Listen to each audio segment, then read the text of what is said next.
Oh, God. What did you unplug? What did you do? The chat. I unplugged the chat. Oh, this chat is unplugged. Woo! Oh, that's not. Welcome Don't unplug them. No. They will get angry. Can't stop the You won't like them when they're angry. Can't stop, won't stop. to the Wednesday Club. Good pause. High five. Thank you. Good pause. High fives from here, too. High five. Traffic. High five. We're high-fiving. We can actually high We're five. close. Speaking of which, we have a very special guest today. Yay! I'm very excited for our topic, but even more excited for our guest. Hello, thank you for joining us. Hi, friends. Would you please introduce yourself for anyone out there who is foolishly not currently watching Alpha Comic Book Club? Well, you should definitely watch Alpha Comic Book Club, but if you're not, that's okay. I'm Ashley Esqueda, and I'm one of the co-hosts of Alpha Comic Book Club, which happens on, it's the best comic book show that happens on Tuesday nights. Yes. And We're the best one on here Wednesday. on Alpha, and it's with Hector Navarro and Damien Poitier, and We hate those guys. Yeah. They're the worst. Yeah, they're the worst. They're the Guys, worst. like, you would not believe their writers are just outrageous. Like, Hector's like, studio has to be 73 degrees all time. Yeah. Like, it's very upsetting. Yeah. He will melt, though. Divas, 100% divas. Yeah, and Damien insists that everyone look him in the eyes, which requires a lot of platform And not shooting blink, and stare. which is super crazy. Can't Like, blink. it's really hard, especially when your eyes get dry because it's 73 degrees in the studio. It's, like, super tough. Yeah. But it's a really fun show. We pick a comic book. We just read... we're actually reading Manhattan Project next week. Ooh, And I'm really I love looking that forward book to that. so I've never read it, much. so Oh. It's a lot. I'm like It's a 5 lot. trades in. I love. I'm really that excited to book. read it after B Comp sort of like gave me the overview. And then we just read Black Sad, which like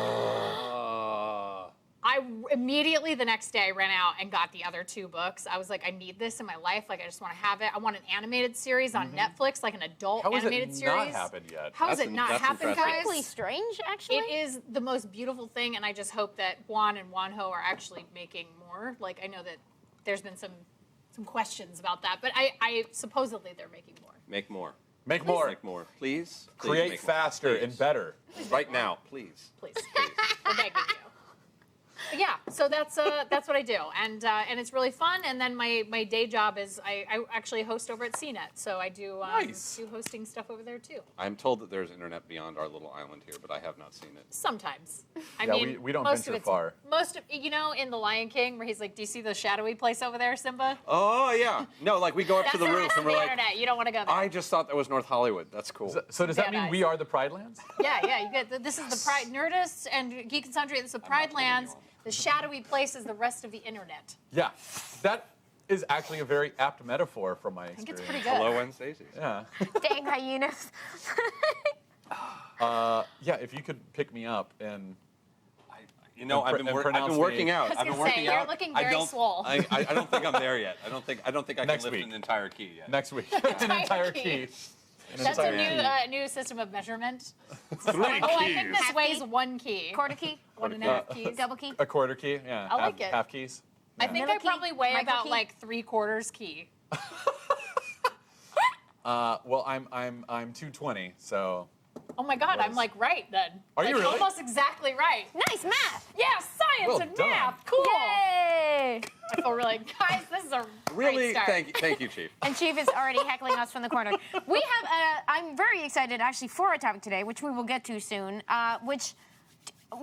it was your idea, right? Or was it one of those where we were like, we want to do this, and you were like, I want to do this, and it was the match made in heaven thing? It was, hey, Ashley, I enjoy doing your show. Do you want to come do our show? What would you want to talk about? And this was one of the things she wanted to talk about. Yeah, and we had Kelly Sue on our show, so if you're an Alpha subscriber, go back and watch that. She's on twice to talk about Planetary, which that was her choice for us to read. She was like, this really inspired me, I loved it.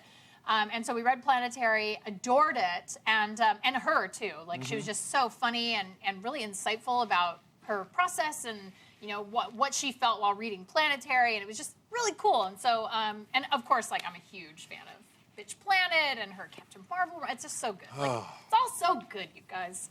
That will be a recurring theme throughout tonight. It's all so good. Penny roll for president. Like, that's all I can say. For real, right? I love me some Penny roll. Penny Roll 2020. Yeah. Let's do We'll it. get into it. Yeah. Yeah. Calm down, Wednesdays. And I should note at the outset that I will be wildly biased throughout this episode. You're not a because, fan of Kelly Sue. It's really weird. Yeah, I always. she's terrible, and It's always confused me because I thought she was great. But I discovered some things about her in my research that I'm very excited about, so I'm looking forward to sharing the things that I learned. Yep. Oh my God, I'm gonna hear so many fun facts.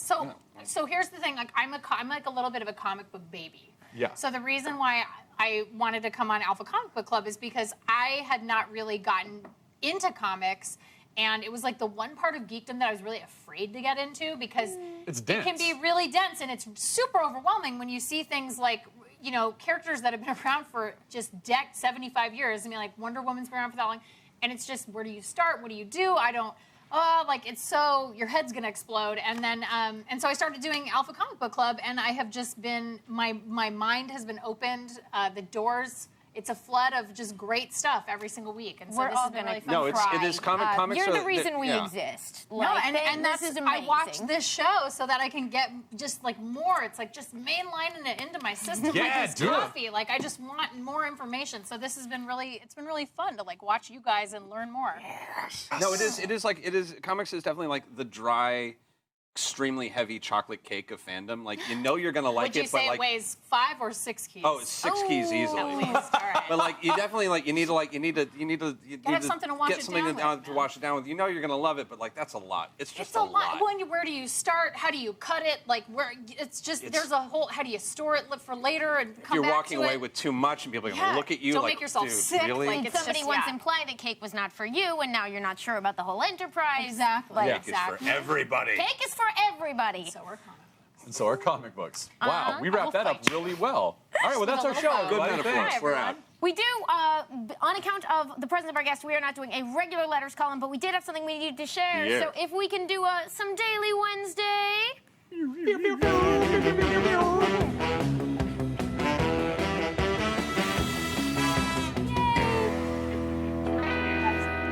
This was a submission that came in based on our last week's episode with the amazing Manzi DeYoung as a guest.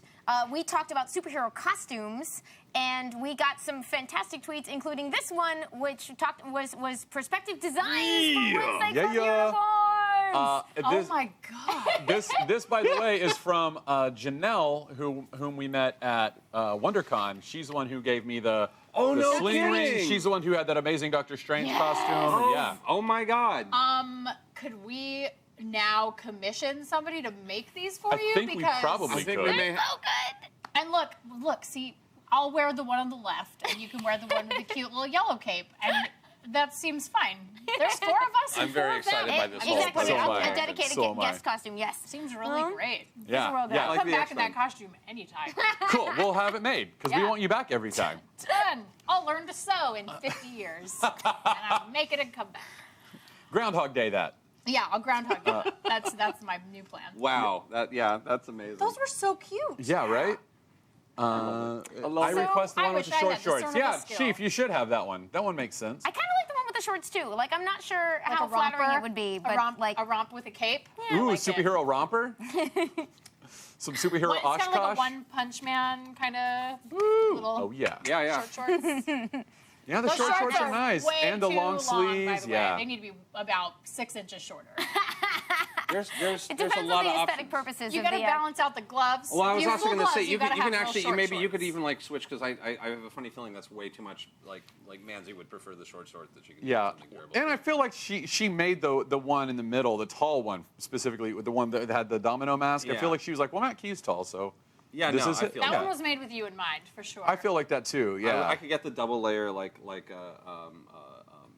Kyle Rayner Green Lantern. Oh, like, yeah. I like it. Like the mask where you're like, you're just trying to be fancy, man. Really? That's just fancy. Sometimes You're just- being that's fancy your- is okay. your goal for costume design is to have people who see you know that you are trying to be fancy. Yeah. That's great. I'm so fancy. Isn't that a goal of any costume? Could we argue? That is the why goal of any costume. next is to season look- doilies for all the cups. Yep, I like it. I I like love it. it. They're a must.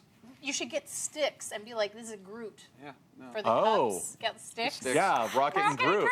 I'd be really fun. Be into that. Wow, you Get a are little really Groot good face at on this. it. You're very It's like good I, at this. It's like I belong here. Just How are putting you that new out to there. comic books? You already get them so well. Plus, Well, I've you're still- also not. It's been like a year. Yeah, it's But- been a It's year, been a year. and also I'm super familiar with. I mean, I've been watching superhero movies and TV shows since Batman back in the '80s. So it's like I've seen all of that, and we actually just read. We were just talking about Civil War yesterday. Oh, the original, The 2000 and the Mark Miller. 2006, right? So I thought It was like 2006. the Dark Speedball Returns. Yeah. And it was because they were really curious if I was going to get all of the references and what was going on, and I said, you know, if we didn't have all of the mass media of geekdom happening right now, like, no, I would totally not understand what was happening, but I was actually able to follow all of it and understand completely, like, oh, I know this character, I know generally who they are, like what they're like, what their personality is, and so yeah, I actually really enjoyed it. It had some, I would say, it had some real high highs and it had some real lows. Yep. Yeah. Particularly that She-Hulk butt shot, which I was not a fan of, and I got really. I'll say crazy as a longtime fan of comic books, I've seen so many I couldn't even tell you. I know. I'm like, It was really egregious there for was me in one? that one. It was just very egregious, and I was Yeah. just like, I've oh become wow. like practically blind to them. It's like one page, it was like She-Hulk, and then you turn the next page, just like there's Sue Storm. It was just back-to-back butts, and I was just like, all right, we're doing that. That's actually a fantastic segue for somebody coming in to be like, here's all the things I love about comics, and here's some that I'm going to burn to the ground with better examples. Oh, that looks so good. Yep. Perfect. That's the thing. I would never pick a skirt on a costume, but it's so cute. It is I would wear that You know costume. what? Let's say that it's. See the pleating there? Let's actually just say that is a yellow pair of shorts with a cute box, sort of blue, over, like Ooh, yeah. almost like flaps over the top of shorts. I would also, it's like one of my favorites, Supergirl costumes. I would imagine it has the biker shorts, underneath the skirt. You know, Also. They're because really cute. there's a It's lot of real high cute. kicking involved. Yep. In Yeah. superhero-dom, She's so I very feel athletic. shorts are a must. Yeah. Shorts are absolutely a must. So I am curious, how did you first encounter Bitch Planet?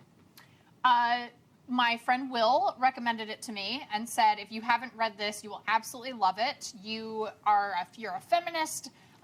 It's a crazy like sci-fi dystopia. Like it's all the things that I know you like, kind of all mushed together and then served to you in the most delicious way. And I was like, well, it sounds amazing. Like what a cool name, Bitch Planet. And and then as soon as he told me it's about a prison colony where they send non-compliant women, and I was like, oh, that sounds cool.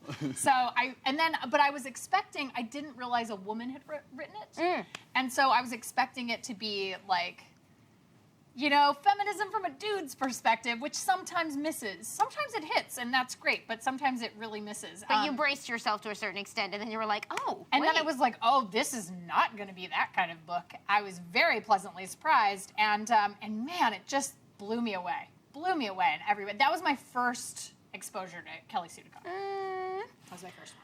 So that was a fantastic pitch for it, actually. Our normal thing is like, so what is Bitch Planet? It was created by Kelly Sue DeConnick and Valentine Delandro. I brought like randomly selected. It's Oh, gonna be God, these covers. Our content These covers are okay, for these all covers. today. Cover. These covers are so beautiful, and like my pop 60s It's aesthetic infuriating how good is these are. broken by Yeah. these. Infuriating. We may have forgotten to like. Do we have a close-up cam today, or are we? Yeah, there we go. Oh, The other way. Other way. Here. Those are Some absolutely examples. stunning. And so the front of this is a series. It's published by Image Comics. There are 10 regular issues and 5 anthology-style ones where they've gathered other contributors. And the backs of every issue contain ads. fake ads, which are the So unbelievably cool. Oh, I love this one. This is the test. Is she a feminist? Amazing. I love that one where it's like she might have one leg or 2 legs or no legs. wait, is that? Definitely Who can say? one of those Yep. though. Yeah, that was Read out that some was a sample really good text one. from the. Wait, is this? Is this the No, one it's- with, I was going to say, is this the one with Kate? She's in the triple feature. I just love this. Her legs are thick, stubby. She's hard to knock over. Or they're skinny, like sticks you could snap with a strong breeze. Or they might just be legs. Or she might not have legs. It's definitely one of those, though. It's a field guide to yes. spotting dangerous feminists. It's so good. What's Wrong with You was like always one of my Oh, I favorites. love that one, yeah. Yes. Agree next. Be the you he likes. Good to be around, anytime, any day. A Greenex helps. It doesn't change your circumstances, but it keeps you from caring. Because without thoughts, feelings, or inconvenient opinions, you're more fun to be around. So use a Greenex. Isn't he worth it? And if he kicks you out, where will you live? Do you really think someone would give you a job? Look at you. A Greenex. God. Because Look at- he's sick of your shit. Yeah.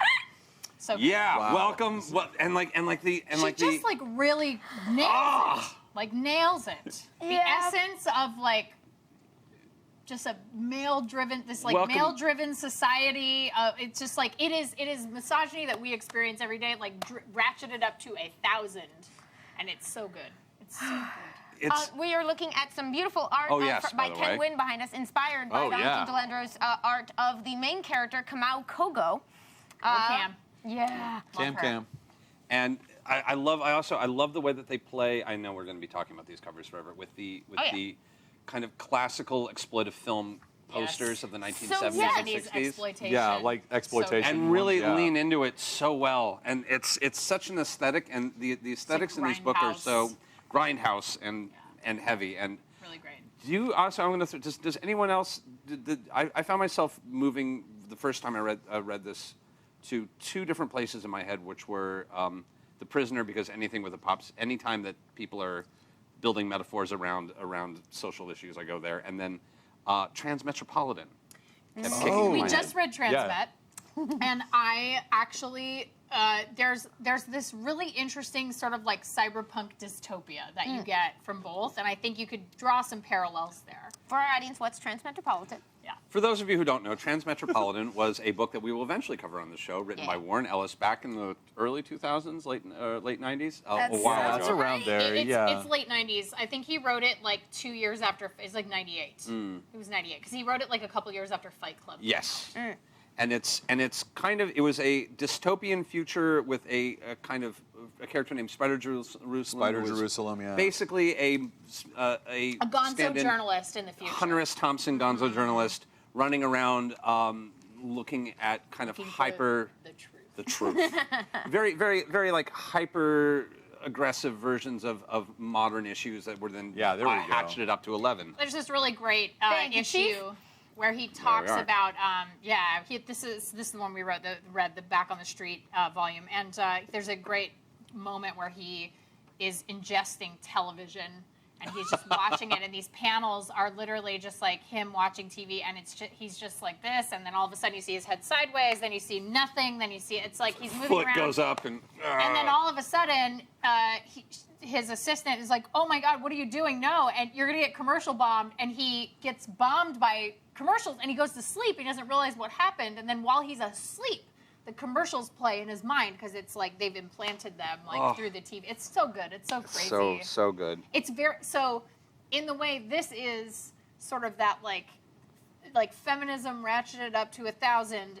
Transmet would be that like Fight Club, Chuck Palahniuk mentality. This Hunter S. Thompson thing, like ratcheted up to 1,000 in the future. So it's like two different worlds, but like oddly similar. I often and when structure. we get there, I will go into my weird little rant of Transmet being a certainly an interesting take on constructive hypermasculinity, if that makes sense. Yeah. Which is why I love like comparing it to How do you which mean is constructive? Like- meaning we had a lot of discussions about whether he was a hero or not. yeah, there's that. Meaning it was someone who he's a character who had bought all the hype but was aware that the hype was bullshit and Right.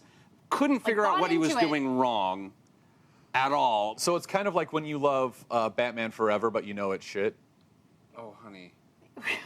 Yes. Like, is that? I'm Yes. trying to understand your. Thank But you. if you Thank built you. your life around it. It's So Batman Forever is awful, but I love it anyway, and I'm gonna base my entire It's because life of on that how much guy I love who it. yells Batman when Batman breaks in at the gala. I totally get it. Like that's like a #1 moment in film for me. But it's also like if all of society was based on the worship of Batman Forever, and you were the only person starting to realize that maybe it kind of sucked. Maybe but it's also kind of you got a lot bullshit, yeah. credit out there for being Batman Forever-y, and he then was- you're not sure whether to tear the system down or Yeah. whether you want to keep benefiting from He it. was tearing it down, but he was aware that he was a product He of was, it. and he was Yeah. a product of it, and he was absolutely benefiting from it. So basically, at the very beginning, they like put him in this real like crappy apartment and everything, and then he blows open this story, and they move him. The newspaper And- works for moves him into this like super nice penthouse, and you're like, if you really were about being down with the people, like you wouldn't live in this penthouse. So Well, and the thing, and like this is again before the internet that I was having this conversation with my friends. So I have no idea what this conversation would look like on the internet anymore because this was. boy.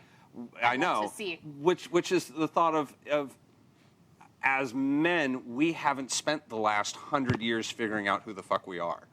because we haven't had to. You haven't needed to, right? Whereas we are now in fourth wave feminism, and there's been thought that's been evolving of like, Sure. what does it fucking mean to be a woman? No men do that. Men just, there's like 6 of us who are occasionally like, we should totally get around to that. We should talk about it sometime. You want to, Dude. some Just a lot dude. of dude. Good talk. Good talk. Dude, Good talk. good talk. It's like that scene in Basketball. Yeah. Oh yeah. Unlock the Dude. mysteries of the universe. It's there. it's not that far off though. Yeah. Like I spent it's so funny. I had a decade of my life going like, oh yeah, I had a good talk with my friend and like realizing we only had like 5 words between us. Oh God. Sometimes that's a good talk. Yeah, Sometimes but that's that's all you not need. communicating. Hey, brevity is the say soul that- of wit. So maybe you were communicating. This is an amazing topic, and masculinity is both over and under-analyzed, I think, in our culture at large, because it is still a dominant obsession, even if it hasn't always been critiqued successfully. Which is why- But you know yeah. what that brings me to? No, which is Fucking why- stories about women. Which is why Yeah. this. I know. We got a little. Which is why this We're book. gonna come back around. Oh, we were coming back around. I know we got a little transmitted. yeah. No, and we should. And they actually, like, Ellis is an influence on DeConnick, and they've worked Oh, together. and it and shows. like, it's, and yeah. it's such a and this book is. Ugh, Whereas, so good. whereas Transmet kind of almost has nothing to say anymore because so much of it already came true. All the parts of it that were really horrifying have already kind of Well, come and true. I need to revisit that. It's yeah. very We much will. like, again, it's like going back and watching Fight Club, where at the time it was like really something unique and original and weird and cool. But now when you look back on it, you're like, ooh, there's some problematic stuff in Oh, there. my like, God. yikes. But like when you're a little bit younger and you're like feeling this like rebellion and everything, it feels good to like really dig into that stuff. And then when you get a little older, you're like, you know what? There's some yikes moments in Yeah. there. Like maybe a few, but I mean, I still like it, but ooh, there's some real questionable things happening. So I suppose my big question is, where's this been? Like, that's kind of what I was driving at. What's that? Is where's this book yeah. been for the last 20 years? Like, why didn't we? I mean, like, look. I mean, these. So what are we looking Comics at here? wasn't ready. Comics wasn't ready. Comics Yeah, they they weren't weren't ready. ready for Kelly Sue. They were Man, not. okay. Now they are. No, as like. What one- you were looking at here is a gallery of tattoos of a certain symbol. I should check on this. I know Rian Hughes does the logo design and some of the other design work on the series, but I don't know who actually designed the NC. NC. But this is But, the oh, it's so symbol good. of the series. It stands for non-compliant, and it is what you get tattooed on you if you get shipped off to the off-world prison colony, informally but pretty universally known as Bitch Planet. And the symbol became immediately and very evidently powerful to all of us who saw it. Yeah. Yeah. In fact, there's I know dudes who have that. Oh, I know man. women who have it. I mean, I've literally, like, across the entire gender spectrum, I know people who have that tattoo, and, like, they are proud of it. And, I mean, rightfully so. It is a very powerful image. Really powerful. And in fact, the debate, I think, reaches into they publish a lot of pictures of folks who've got beautiful artistic takes on their ink in the back of Bitch Planet. And I'm going to temporarily segue to say one of the things that Bitch Planet does, aside from be a wonderful comic, is that in these single issues, and you can get these digitally, specifically, each chapter of the comic has been accompanied by back matter. And we've talked about this before, where some comics do this, some comics don't. And Bitch Planet has very consciously included not only a letters column in every issue and selected tweets and art and other material, but almost always a guest essay from some voice that Kelly Sue and her team that she has around her have sort of found interesting. And so you get amazing exposure to interesting and complicated ideas, some of which disagree with each other and evolve over time in the back of each issue of Bitch Planet. Those back matter sections are not contained in the trade paperbacks because they would make the trades very long and very expensive. They have But it talked is a on and shame. off about trying to collect them separately, and you can get them compile in the them. digital versions. Yeah. Can I show you my favorite Bitch Planet Please tattoo? do. Yes. This one I saw on Twitter. Oh, that is awesome. It's a Captain Marvel and Bitch Planet tattoo. We will be the stars. We're always. It's so good, and I don't want to copy anybody's tattoos, but man, if I was gonna, it would be that one. I don't want that It would tattoo. be that one. It's Yeah. so good, right? I'm like, so good. Oh, yeah, this is amazing. It's like, and people are so inspired by it. It's got to feel really good, right? If you're Kelly Sue, if you're watching, I'm sure it feels really good to like see, and for anybody who worked on the books, it's got to feel really good to see people really like take it as a symbol of inspiration and like defiance and like it's so Transgression, Yeah. man. And they, So good. I think, before I got myself sidetracked, I think one of the letters columns, they actually published a letter from, and I'm remembering, just going off of memory for this, but I feel like the letter was from a woman who was thinking about getting a tattoo, but was sort of facing a bunch of people, or like there's been some debate over like, especially since the wave of tattoos started basically as soon as the book got announced. I'm sure. Because it was so immediately potent and inspiring as a symbol. And so a lot of folks were sort of like, there are very valid reasons to sort of be like, I mean, you don't know, like, these guys could turn out to be murderers, the book could suck, like all Right. these other things. But they actually addressed in the back, one of the letters that got published in the back, where they sort of said, like, it's your body. If it means something to you to put that symbol on yourself, like, no one else can change that.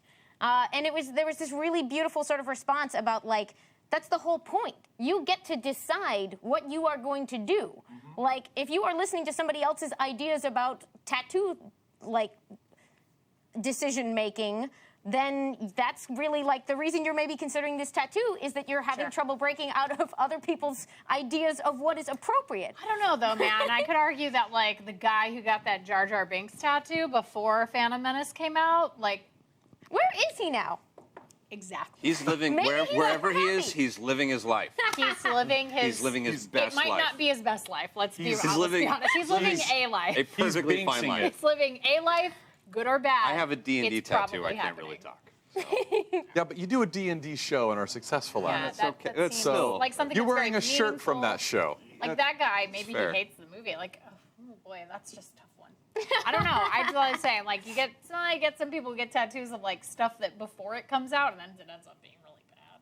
Like, I'm sure there's somebody with a totally- Batman v Superman tattoo that's like really regretting it right now. There are good reasons to be careful about these things. But obviously, like, I think everybody knew it wasn't going to be like, oh, these are all terrible people. They're not going to be like, just people. kidding, it's Yeah. about obeying power structures. Yeah, exactly. Like, that was not going to happen in No. issue 4. No. Just pull the rug out from under everybody. I love that photo. I can't get enough of It's that. so great. This is Kate this is our Kate. Our Kate. Oh, Which we just found out. my I know brightness it's like is always so going to bright. be. Wait, I I'll think turn we it have that down one. just a little bit. Hold so on. it can- You may have that one. Eh? No, well, that's a different It's one. in the triple feature. If you have it, Which issue? Because I only brought number 1. 2. 2. Shit. It's at the back of 2. Grr. Bummer. So triple feature is a thing that while the book, Bitch Planet, the book itself has had some delays. They have gotten behind a couple times and caught up on their schedules Turn the a couple brightness times. down a little bit. And at some point, they were lining up these, oh, that's awesome. Yeah. It's Kate. She's right there. Oh, That's amazing. My question was like, did they let you keep that? And she was like, no, that was mine. So I'm it was like, mine. oh. I spray put that painted it together now. myself. that's amazing. So much fun. Yes. Kate's So triple awesome. feature is a thing that they are doing in between arcs of the book, because the book got to issue 10, which was the end of the second arc, and then went sort of on hiatus. And what they started doing was putting together teams of interesting creators, new folks in the field, underrepresented folks in the field, just interesting folks that they could find to collaborate on this, and commissioning short stories, which they've been publishing as Bitch Planet Triple Feature. Very similar to the Animatrix. Yeah. Like that reminded Oh, me yeah. of the Animatrix. I was like, oh, cool. This is like a whole bunch of little like self-contained stories within this universe, and I want to know more about these people. And I just thought that was a really, really nice like idea for to like keep the story going without like not having your originals. Letting people play. Do anything. Yeah, letting them play. Like that's great. It's great. And this was the time when I was just buying every single issue one that Image produced and not even looking at the title. And I had that moment of like, oh dear, really? And then 2 pages in, and I'm Oh like, man, okay, that's- I was in love with Kelly Sue from the Captain Marvel stuff. So when they were like, "Oh, she's doing Bitch Planet," I was like, "I'm hello, friend. immediately on board for this." Like, she's revolutionized Carol Danvers. I can't wait to see what she does with her own title. The Captain Marvel stuff. Yeah. So let's talk. Oh, okay, we'll we're get going back there. to Bitch Planet, We but will. what? I don't even know how to start with this. So Well, okay, wait. Can I This ask? topic is too wait. close to Actually, me. I'm let- at a C today. It's close to you, so I'm very curious. Okay, so because I have not read a lot of Captain Marvel, I think this is the only Captain Marvel like specific. I've seen Captain Marvel and other stuff, but this is the only Captain Marvel I have read. So what is the background here on like? Oh. I know she was Ms. Marvel before this. Yes, for many years. And I'm familiar with that. But like, so what's the history of this character? Like, I want to hear it. Yeah, so, like, just Love open the this. gates. All right, so there's a character named Marvel. Okay. That's where it has to start.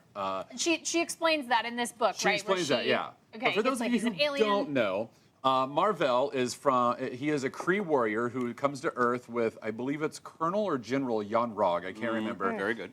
And this is in, I just bought it. It's Late 60s. It's late 60s. It's around 66, and I want to say it's Marvel's Superheroes number 8, I think. Anyway, I not get, I important. get Premiere Superheroes and Presents confused. Yeah. They'll find So he comes to Earth and he's got like a laser gun and all this other stuff. They evolve the character to where he's like a superhero, has superhero kind of DNA and stuff like this. And Jan Rog is jealous of like the affection that another Kree has for Marvel. I'm getting into way too many As you do. details. Sorry. As you Please do. continue. Condensed version is Marvel infiltrates like the American sort of like military, and not in a bad way, but in a he knows that there's some stuff going on, and he's trying to help save the planet Earth from the Kree who want to destroy the Earth. He was sent here to conquer us, and he basically changes his mind in Yeah. the classic fashion. Yeah. of heroes. Okay. And now the entire Kree Same. Empire is coming Yeah. down on him and trying to destroy the Earth still, and he's doing everything he can behind the lines to stop it. He meets Carol Danvers, who's the chief security officer Who's the for baddest- Cape baddest Kennedy, or Cape Canaveral at the time. I can't remember. It's Something that. in Florida, right? Yeah, it's in Florida, but I don't remember if it was Cape Kennedy at that point. It may have just been Cape Canaveral. Anyway, and it's not a fall in love kind of thing. It's a, hey, we're friends and we get along and we're associates and we trust each other. And Platonic Jan Rog, supporting cast. What? yeah, Yeah. already kind of strangely ahead Shocking. of its time, right? Yeah, very ahead. She's got a job. What? She's a woman She's with best a in with class a, in the military. what? An Air Force. Yeah, in the Air Force. So she ends up getting kidnapped, I believe, by Jan Rog. Jan Rog has uncovered the ancient Kree weapon of the Psyche Magnetron, which can only be said with that voice. And he sets it off. It's this weird machine that will like. It's like a wish granting machine, It's a right? wish. That's like It's a weird- weaponized wish granting. Can I just say that if anyone out there has a weaponized wish granting machine, I'd like to talk to you. Please DM me Cake, on right Twitter. now. Right now, Cake, right now. Yeah. Right now. Right now. Now. Okay, right now. So it gets set off, and her Marvel dives to kind of like get her out of the way and save her with his superpowers. And when that happens, the wave hits her and him, and his alien DNA fuses into her human DNA. Right. So now, Is it she says in this book like she wished in that moment that she could have been strong enough to save Marvel. And so And that's what causes That's a genius innovation of Yes. Kelly Sue. So that's good. that's a very slight Like, retconny good, sort of but a tweak. good But the retcon. But a Perfect. it's a perfect one. And that's essential. But what's interesting, that happens, hold on, I actually pulled it up earlier because I was interested. So I in can the tell mean- you he's exactly taken, what that happens. Marvel has taken on the superhero name Captain Marvel, and he's running around doing superhero-y things during this Okay. period. For a while. And he is the thank you, Chief. That is true. The Kree have Yep. some internal divisions. It's confusing. But they are the first. He is the first of Marvel Comics side character to bear the name Captain Captain Marvel. Marvel. Okay, But not okay. the first superhero to have that name because there's a whole thing on the DC side. I remember we talked about this on Alpha Comic Book Club, and I was very confused by it. So, It's very confusing. okay, It's good to know. confusing. It used So- to be DC, but then Marvel was like, "Hey, bros, maybe not." With the Technically, Captain not, Marvel. yeah. it was actually a even different more. company. DC sued them, put them out of business, and then bought the rights to the character later. But in the meantime, boy. Marvel was like, we That is named ourselves corporate Marvel. subterfuge. We should have that name. Yeah. We should have Yeah. Captain Marvel, yeah. So they kind of made him That up. seems confusing. Yeah. That would be like Apple making like the iAndroid. That Yeah. would be weird. Yeah. I don't think they should do that. Yeah. And by the way, DC has not answered with a Captain DC. Yeah. Have they? Wait, have they? I mean, they have. DC is Detective Comics, and they aren't letting anybody use the name Detective Comics. Yeah, but they don't have a Captain Detective. That's Batman. Captain Detective would be very cool. Yeah. Batman. So We all know. Captain Batman. Marvel number 18 is where the Psyche Magnetron thing happened. Then Carol Danvers gets her own book almost immediately called Ms. Marvel, and it picks up from there where she's got superpowers, doesn't understand where they came from, her memory is lapsed, she doesn't fully know who she is. So her memory's lapsed and she's a magazine editor. It's a thing. Yeah, it's just kind like- of an abrupt start. Women's rights. But they were trying to I do get it, yeah. like They want to appeal to women. And the time period. Carol, I get it. Carol I had get a it, bad I get it. bad run of it Yeah. for a little while. I understand it. I understand the road to hell is paved with good intentions. Sort of like that. But it's still the road to hell. Yeah. But here's what I discovered today, and I'm so excited about this. You discovered I discovered something that I'd never realized before with I'm so enjoying this. you are I killing know me. you're just really excited, and I love your enthusiasm. Kelly Sue and the artist on her first volume, the 2012 one. Dexter Soy. Yes, thank you. They when they do the whole time travel thing with Helen Yeah. and that whole thing, like I don't want to spoil too much. I don't know where the conversation is going to go just yet. But when they revisit the cave, you know what I'm talking about? Yeah. I went back and looked at Captain Marvel number 18, where Oh my God, is it the same? it is word for word from Captain Marvel and Jan Rog. Okay, that's pretty cool. It's word for word, I'm like sorry, panel were to you panel. underestimating this too? What's that? I'm sorry, I just wanted to They did like their homework. are we surprised by the No, awesomeness? not at all. Not at all. Impressed. In fact, Impressed. when I had the thought, when I was like, yeah, all of this right here, yeah. So this is like they changed the angles up on some of it and put it into more like I'm gonna think it's contemporary. maybe Emma Rios by this time is the artist on yeah, this. it might be. Yeah, this is like Jan Rog's word, whatever he's saying there. I can't see it because I know, 'cause It's so bright. I know. a little bright, but Our future's so bright. We have to wear it's shades. it's and what's funny is that when I had that thought, I was like, oh my God, I know when I go to this, it's going to be word for word the same stuff. Crazy good. And the shots are all like they have shots of like the Sentry. Well, it's not the Sentry. It's the Mandroid. I think is what it's called. The Mandroid. Yeah, Mandroid. Firing his lasers. There.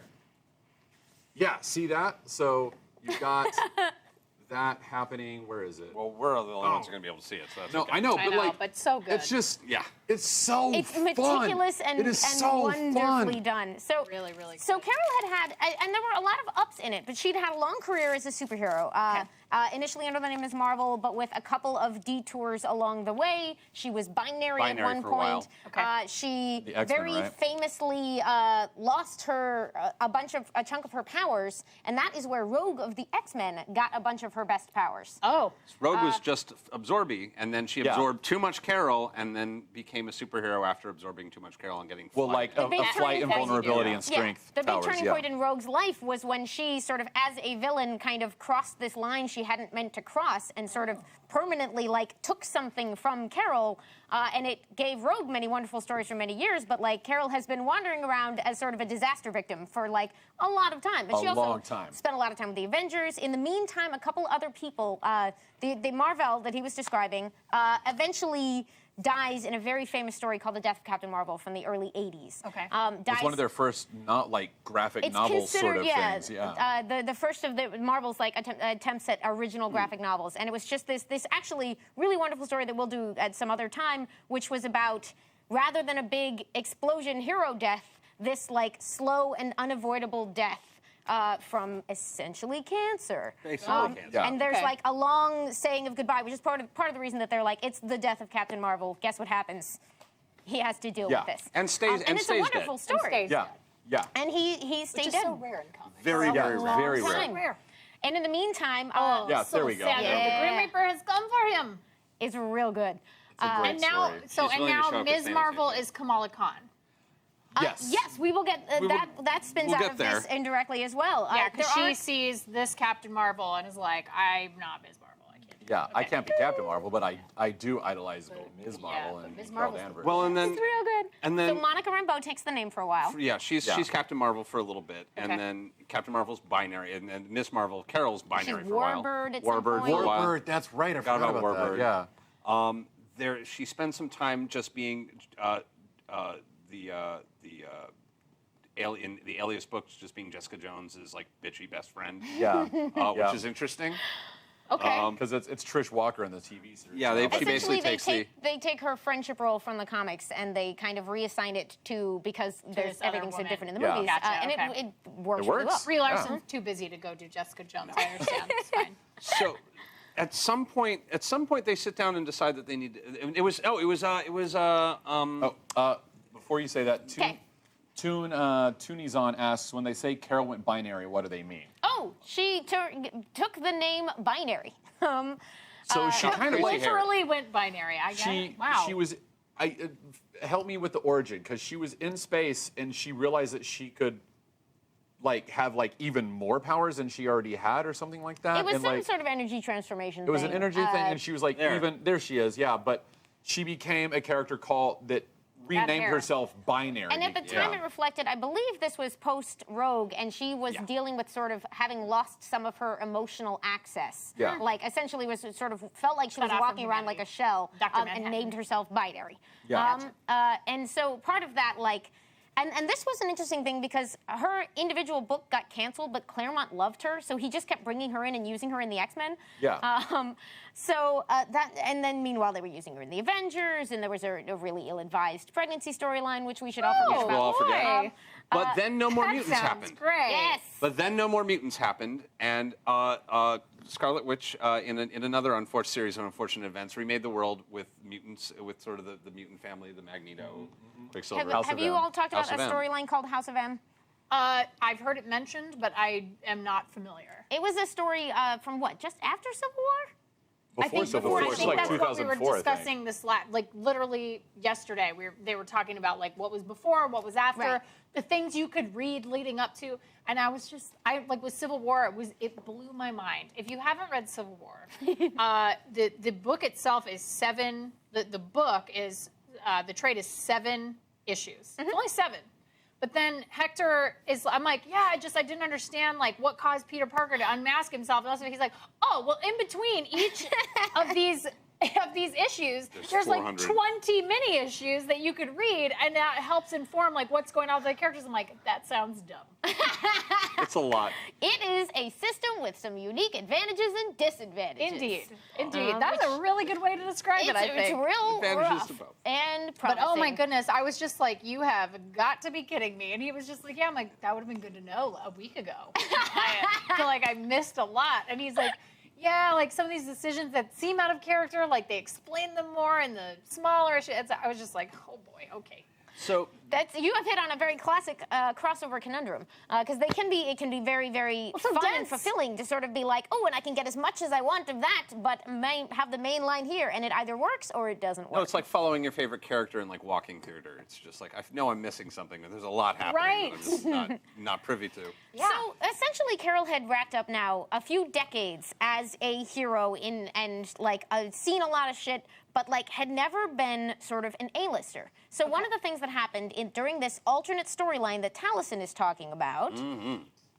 Was the world was remade and kind of everyone sort of found themselves in these different positions, and suddenly she was in this reality woke up being the most popular superhero in the world. She Oh. woke up being Superman. Okay. She woke up and she flew around and everyone waved, "Hi, Miss Marvel!" It was a thing. Or she was Captain Marvel I there. think she was. She was Captain Marvel, and it was just Captain Marvel was the Superman of the Marvel universe, and everybody liked Captain Marvel, and everyone was into it.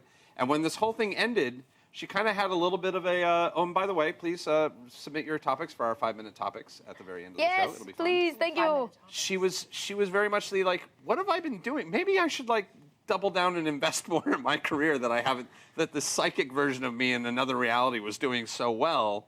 I mean, obviously I'm capable of doing it if I was doing it in an Sort of alternate like a dimension. ghost of future, or ghost of alternate dimensions. So yeah. Here's So what she- you might might be exist doing. in at some point. She had her own solo series coming out of that. I totally just Okay. cut you off because I got excited. I'm very sorry. Mm-hmm. No. Please continue. This is terribly fascinating for me because I know of Captain Marvel, but I didn't know where she kind of came from and how. All of it, yeah. Yeah. I didn't know all of it. So this has been really fun to learn all of this. I like that, and because I like Captain Marvel a lot. She's so likable. I like that she's a little bit of a hot shot. Like, she knows that she's hot shit. Like, I dig that. I think that's really cool. She's my favorite parts of Green Lantern and my favorite parts of Superman put through a Marvel filter and then given. And just given, no, I mean, like, it is because she is the person who, if you say I dare you, will do dumb shit. Yeah, exactly. And Well, it's just like in Avengers Assemble, they're like, she's like, is that a dare? no. God, that book is so good. It's so good. Which we should talk about. Avengers Assemble was a book that Kelly Sue was writing around. So She was writing both at the same time, I think, right? Captain Marvel she and was. Avengers Assemble? So Carol, she'd had that solo series for a while, but like, and they got her sort of involved in things. But essentially, that sort of transition to A-lister hadn't quite happened. Okay. And I'm going to put a commentary in here that, like, I still need to go back and reread that run. It was written by Brian Reed with a variety of really interesting artists. Talking about Ms. Marvel? Yeah, the last run that preceded this, it's got some off-putting covers. I'm just going to put that out there. That I think were miscalculated in an attempt to broaden the appeal of the book and instead narrowed it. I think the future Miss Marvel book weirdly addressed it quite well at one point, which I really enjoyed. But that aside, like, she had her own story there for a while. That book went away, and sort of the time was ripe for a reinvention. And right around this time, an up-and-coming writer named Kelly Sue DeConnick had been making her mark. And this, just to put sort of her narrative as I know it in the background here, I became aware of her in the year, probably around 2010. Marvel was doing this thing that they called, like, the Year of Women in Marvel. And they were, like, they did they did a three-parter called Girl Comics, which was a title with some history that people sort of responded to differently, but that had, like, all female writers, artists, editors, colorists, Cool. And that introduced me to a bunch of my future favorite creators. And they had some one-shots that they did that year. So over that couple of years, Kelly Sue wrote a wonderful rescue one-shot for Pepper Potts. Oh. She wrote a wonderful Sif one-shot after Sif had her body stolen by Loki. That was sort of like Sif meeting up with Beta Ray Bill and just taking care of business and, like, getting her Happens to the groove best back. of us, you Yeah, know? it does. Some days it just your body gets taken over. It's fine by Right. Loki. It's fine. By the God of Mischief. Yeah. As Guardian God And of Mischief. I love this. This is like There we are. This is semi-embarrassing, but there was like the first place that I knew DeConnick's name was that there was this interview that ran like just like a one-page, like, talking to some of the people that are working with us. And I remember having to, like, check how to spell this unfamiliar name because I wrote this down and I put it on my wall and I still have it on my wall on a janky cardboard frame. I'm dying to hear this now. So somebody asked her in an interview what advice she would give to women who wanted to get involved in comics. And she said, sorry, Kelly Sue, I hope you remember saying this in, like, 2010. I would give those female fans and creators the same advice I hope to give my daughter, who, side note, is amazing. If you're not following Kelly Sue's daughter's adventures, she's ridiculous. Embrace your passions. Be authentically yourself. It's okay to be daunted. It's okay to be afraid. Move forward anyway. If this is what excites you, if what you want to do is make comics, then make comics. If you want to make superhero comics, I think that's great. There is nothing inherently masculine about heroism. Let me be the one to give you permission to scratch that itch. And when someone tells you that science fiction and action stories aren't for girls, or women aren't good comic creators because they're not as visually oriented as men, or you're, you know, pretty good for a girl, don't let it wound you. Let it be fuel for your fire. I like it.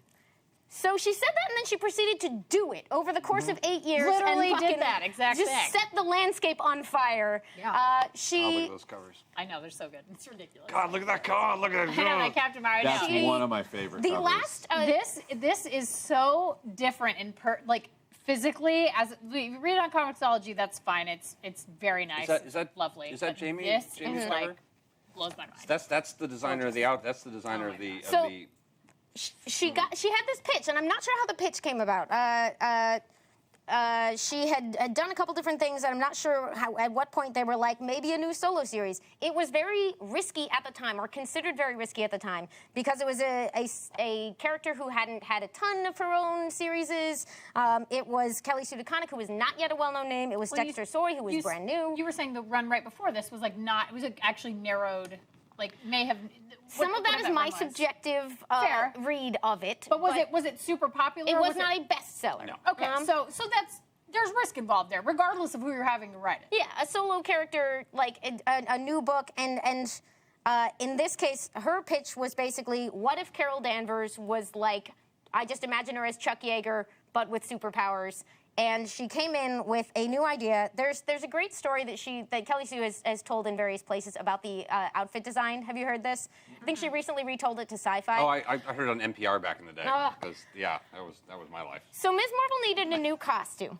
And Yes, she did. She very much. I have a needed lot new. of love for her other costumes, but I do too, but I will say it was one of those things where occasionally bringing friends into a comic book store was one of those things where I'm like, no, really, this is mature and serious, and they say, what about that? I'm like, I swear to God, it's good. I swear it's good. I swear it's good. occasionally you see things through other people's eyes, and you're like, oh. This is what we're putting This is out not there. nearly as embarrassing as it feels right now. Now, yes. Like, this is... Normally I can walk in here and be fine, but you're with me, and like I'm suddenly feeling exposed. Yeah, I will tell you about the time I tried to hand my feminist friend one of my favorite Power Girl runs, and then had to, she saw the look on her face, Power and then Girl. looked down and went, right, Oh, right. That's the Shit. costume. Right. I forgot. Yeah, no, I Window. Right. So, you get blinded to it. Yeah, you do. You do. It's true. so essentially, she had an idea that this wonderful artist, Jamie McKelvey, might be the guy who could come up with a great new costume for Carol Danvers, but it wasn't in the budget for this brand new, already risky book to sort of pay someone to do that. And essentially, the way I've heard the story is that she kind of went like, hey, Jamie, if you just do it, I'll pay you, whether or not they take it, the table. but I bet they'll take it. And she may have had her editor sort of wink off on that portion, or it may have just been her, I don't remember. But either way, the deal was struck. Jamie McKelvey turned in this costume. One of the great so good. costume designers working to like. Beautiful. McKelvey does amazing stuff. And the editor was like, okay, yeah, we'll buy that. Let's do that thing. And this is the cover of issue 2 was one of the very widely circulated. Rosie the Riveter. So it's got A new haircut. It's got a Got new that kinda haircut. half mullet. It's Love got a little bit of the classic Captain Marvel look.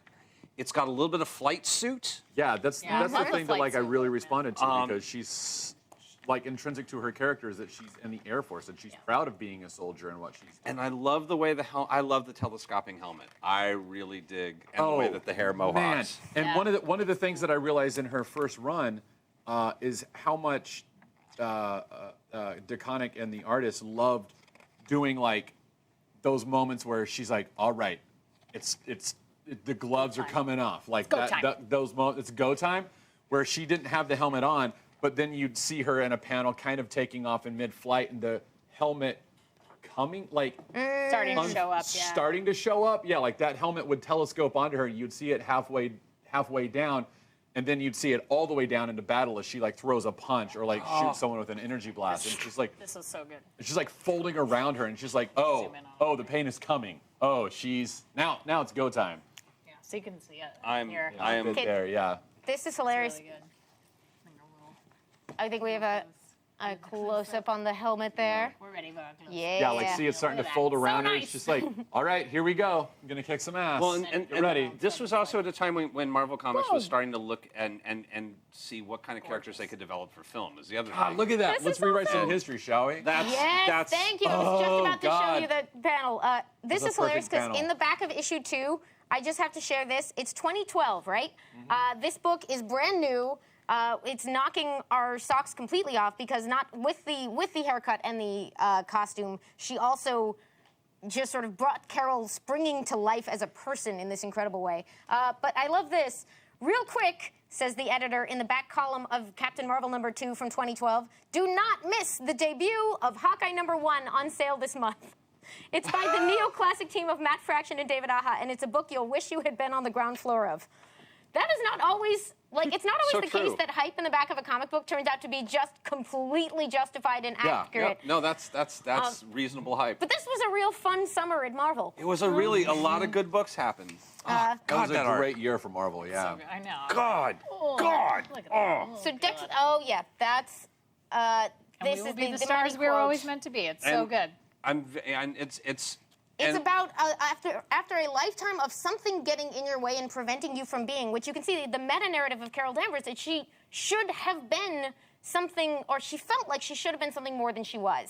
And the feeling that you should have been something more than you were, and the attempt to get there, the perpetual attempt, like, is the heart of the book in this way that lands very perfectly and created kind of a pop culture storm. Fans of the book dubbed themselves the Carol Corps. Carol Corps, yeah. And ran around starting to remake comics, essentially. Yeah. And one of my favorite themes that they've explored with Captain Marvel, and it was really clear, like reading so much of it this last week, like all in a row, is the theme of pushing herself to her limits. Like, I've got to get away from Earth to see how far I can go, and then maybe, like, there's even a line in the first or second of the third volume, I think, where she's like, I need to leave Earth, and what's that? Yes, the first issue, and she's explaining it to, like, she's kind of seeing War Machine, she's kind of seeing Rhodey, and she's explaining to him, I need about a year.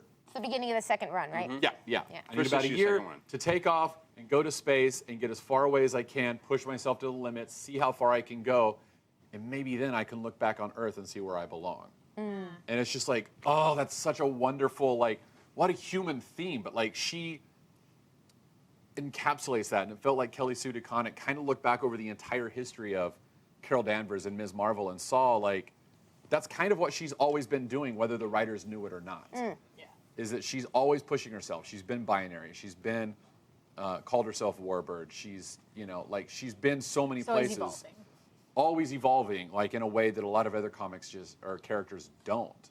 Always trying to find her place in the world, I also think that Kelly Sue, like, throughout all of the work that I have read of hers, I think it's really important to give her credit for the fact that she can take these superheroes like Iron Man, like Tony Stark. She takes Bruce Banner in Avengers Assemble, that Science Bros. God, I love it so much. She was writing an Avengers book at the same time that she weaves in with them. And it's so good. And so, like, she is so good at defining characters by their voices. Like, there's a lot of times that I've read comics in the last year where I'm like, I forget who's who when people are talking because they all have very similar, it's the voice of the writer, right? Yeah. It's not the voice of the character. You're reading the voice of the writer pretty consistently throughout, and then it becomes like a little bit muddy. And like, she is so good at getting in there and really defining people. And it's even though they're superheroes, they're always grounded. They're always real. They always feel real. Like even, Tony and Bruce. Her Tony it's is so much. funny. It's so good, and it's so funny in that Science Bros. And it's Science Bros is a thing that comes specifically out of that run. It is so funny. I just love it so much, and the fact that they have to like walk nude from the tower to the Baxter Building and stuff, and then they have Spider-Man take the picture because Tony has a jamming device in his hand, and like. Because that's like pure Tony, right? And it's just so good, and she is excellent at, and even in things where like Bitch Planet, where it's not about superheroes, it's about these like incredible characters that are not necessarily superhuman, but they are all very individual people. I mean, you know them, like you said, Penny, like. Especially, it's like, these characters, they are very defined and clear, and there's no question of who they are. Like, she can do it in one panel, tell you exactly who that character is. And it's like, that's the thing I find to be the most consistent about what she does, regardless of what she's writing. And I've enjoyed it so much. Are you about to cry? Are we going to cry? It's real good. Are we getting checked up? It's good. I love good it so times. much. She's so good at that. And it's so impressive to me that somebody can define a character so quickly and make you like them really quickly too, or hate them really quickly if she wanted. And it's great. It's really fantastic. Tagging off of what you're saying there, one of my favorite things that Kelly Sue does is she will, like, in the first issue where she is, I think they're fighting Absorbing Man. She and Captain America are fighting Absorbing Man. And she and Captain America are having a talk the entire time. It's one of the all-time great talks. It is so good, but she's so good at that because she even did it in the first issue of that second volume that she did, where they're in the middle of a fight and this is bare knuckle and it's nasty and people are getting hurt and thrown around, but they're having a serious conversation. There's a back and forth happening There's a back and forth that has nothing to do with the fight that they're having, and like in that first issue, it's. you should take the mantle. You shouldn't be afraid to take the mantle. And it's her and Captain America throwing jokes back and forth at each other while they defend the city from Absorbing Man. And then there's... And then this happens, which is like, oh my God. She's like... Got to go push your limits. I'm taking the damn name.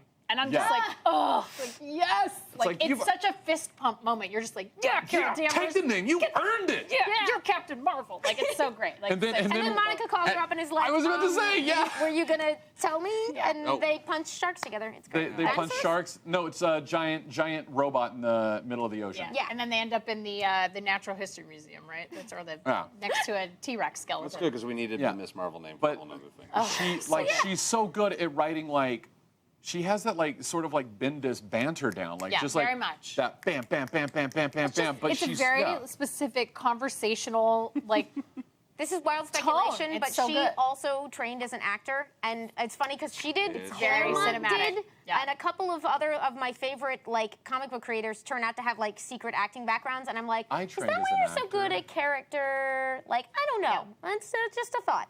It certainly helps. I mean, it doesn't hurt. I would imagine it's very.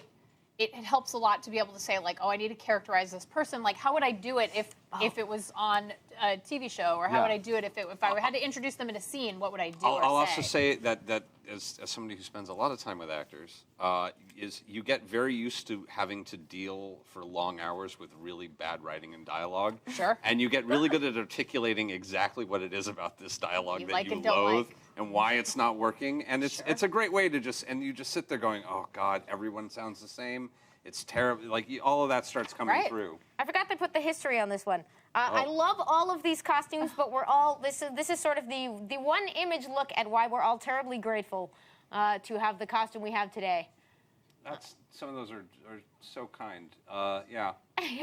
I'll also say that. So this was her initial when she's the magazine editor, and this for its time, it was especially with.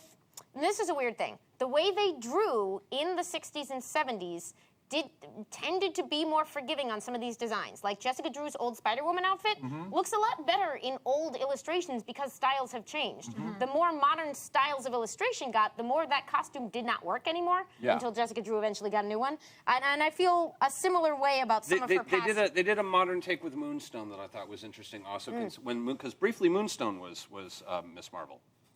Oh, yeah. When she was in the Dark Avenger. I'm actually, if I have one thing, one thing makes me really sad is that we've only had a little bit of the brilliant supervillain team up that would be Captain Marvel versus Moonstone, which I really want to see because Moonstone I think it's such a good villain for this kind of character, and turning her into briefly there were a bunch of villains who got to be the Avengers, and they let Moonstone be Captain Marvel or Miss Marvel because they knew that it would irritate Carol. And it did. That was an amazing run that we will eventually talk about. Well, we're going to be talking about that next week anyway. We just need her arch nemesis is Dare Man. Well, right? It's just somebody who just dares Dare her to do Man? terrible Dare Man. things. Well, Right? That's her permanent arch nemesis is Dare Man. So the thing that DeConnick said on NPR that I really enjoyed when she was talking about Captain Marvel is that she said she went back and was reading all of everything that had happened before and kind of going through and trying to get a sense of where she was coming from. And she said in the thing, and she actually said, I kind of fell into this trap too because it seems to make sense with her, is that Carol Danvers' biggest supervillain is herself. All the time it is some manifestation of her own bullshit that keeps getting in her way, whether it's literally a physical version of herself or some her ego, her stubbornness, her unwillingness to bend in certain situations. Look, I love her, but that's why I like her so much. She's so real, right? We all know people like this. I could be like that sometimes.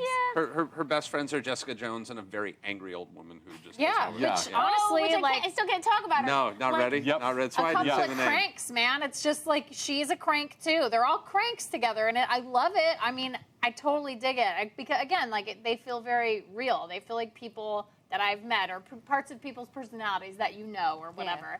That's why I like it so much. It's such a good characterization. Yeah, you get how she and Jessica Jones are friends. Like Yeah, once she got her totally. own book, I was like, everything makes sense now. Yep. From this perspective, that, So- that relationship makes so much sense. Was she just commenting on that in the NPR interview, or was there a? She was just commenting that it's like this is a character who has spent their entire career fighting themselves. Yeah. And she did an amazing story called The Enemy Within. So Yep. tradition It's continues. right there. And it's And Jan Rog comes back in that, right, or something like that. I'm trying to remember that one. Enemy I read It that one draws last on the year. whole history. Yeah, it It's, draws on the history, and it's a crossover here. between that and Yeah, Avengers wait. Assemble, right? it is. Which she was writing both of those, for so a while like was super so irritating to great. track down, but is now finally collected again. gosh golly, I'm excited for the movie. Oh my God! Gosh we haven't- golly darn you. Yeah, I I am cannot wait for that. Trepidatious? cautiously optimistic about it. I'm like,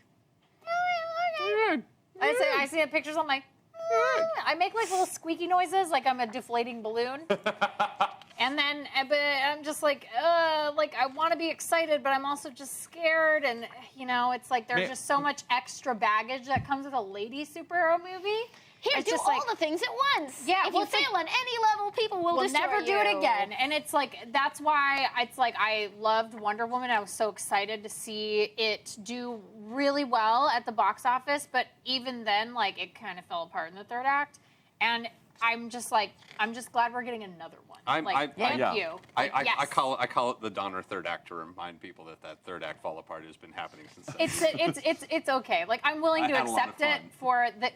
I will trade it gladly any day for that Themyscira battle sequence. Like, God. which literally I've watched that movie many, many times, more times than I can count, and I still almost cry every time I see that scene. And I'm just like, oh my God, I'm starting to get choked up. love pop culture. So good. Love it so much. Want more. Just want a whole movie about these Themyscira women. Oh my God! Just give it to me.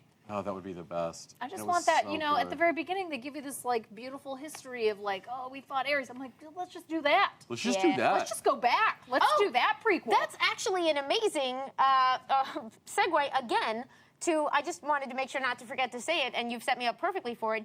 Did you hear what DeConnick's next announced, or one of her future announced projects is? Nope. What is it?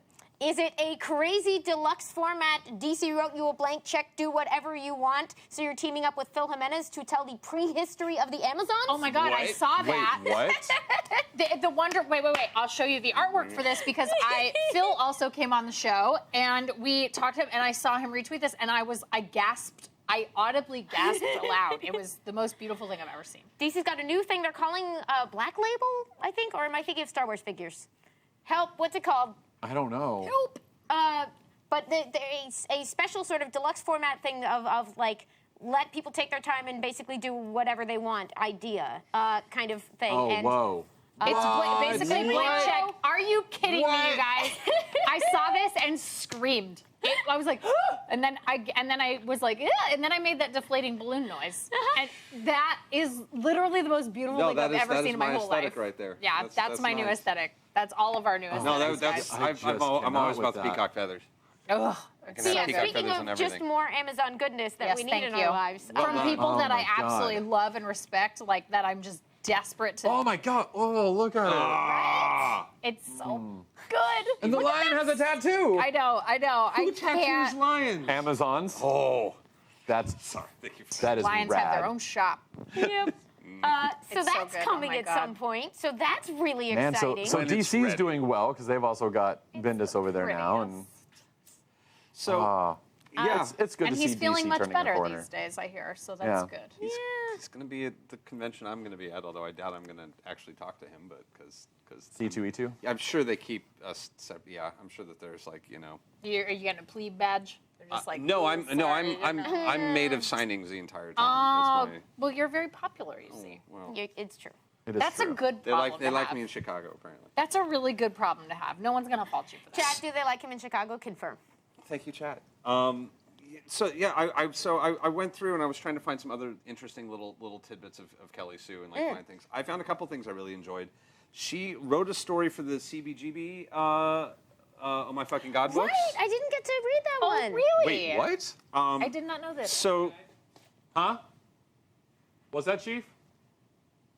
Oh, the helmet. Holy crap! She's just used She's talking about it. okay, I feel awkward.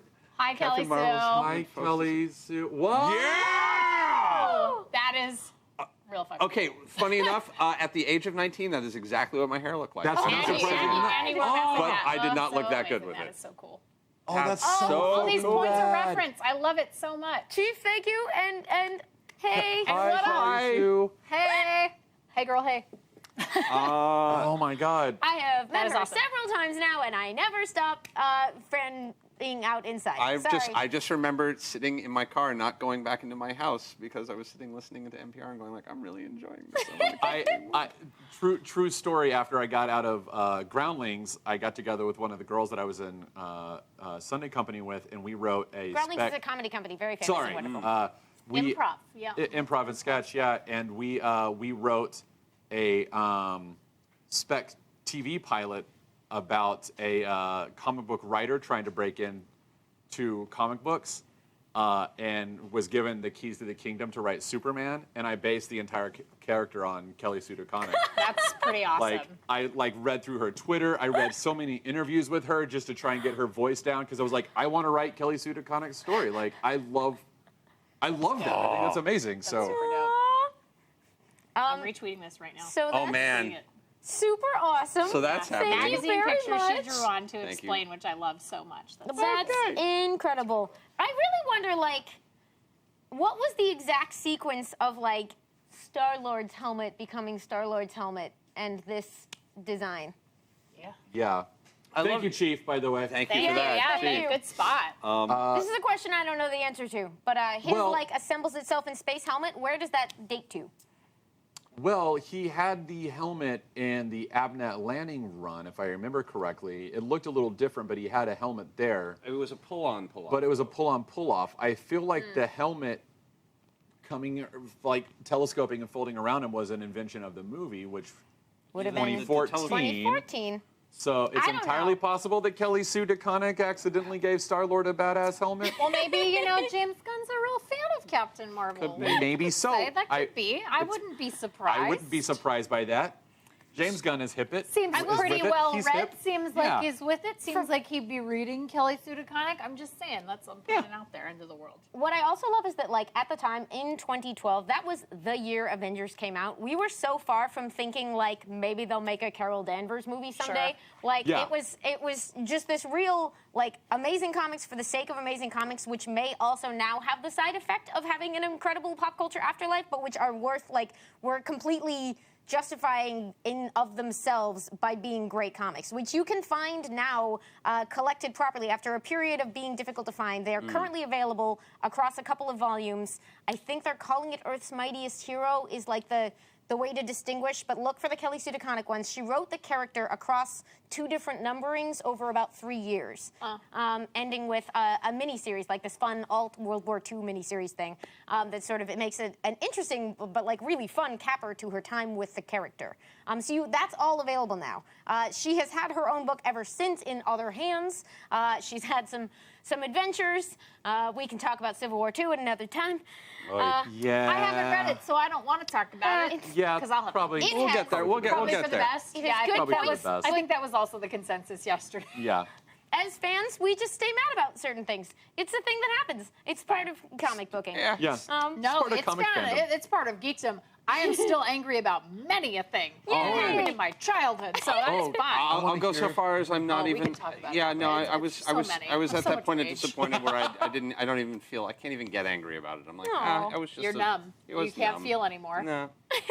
But the cool thing is that like that's weirdly a thing that it's almost proof that they successfully put her into the center is that like other people are going to keep telling that story, and there's going to be things you love and things that you don't think work because like stories will accrete around you because you're too cool to leave alone. Sure. And I love that. That's sort of an occupational hazard for successfully making her way to the center of our hearts and the Marvel Universe, is that somebody might use you in a giant crossover in a way that we argue about for the rest of time.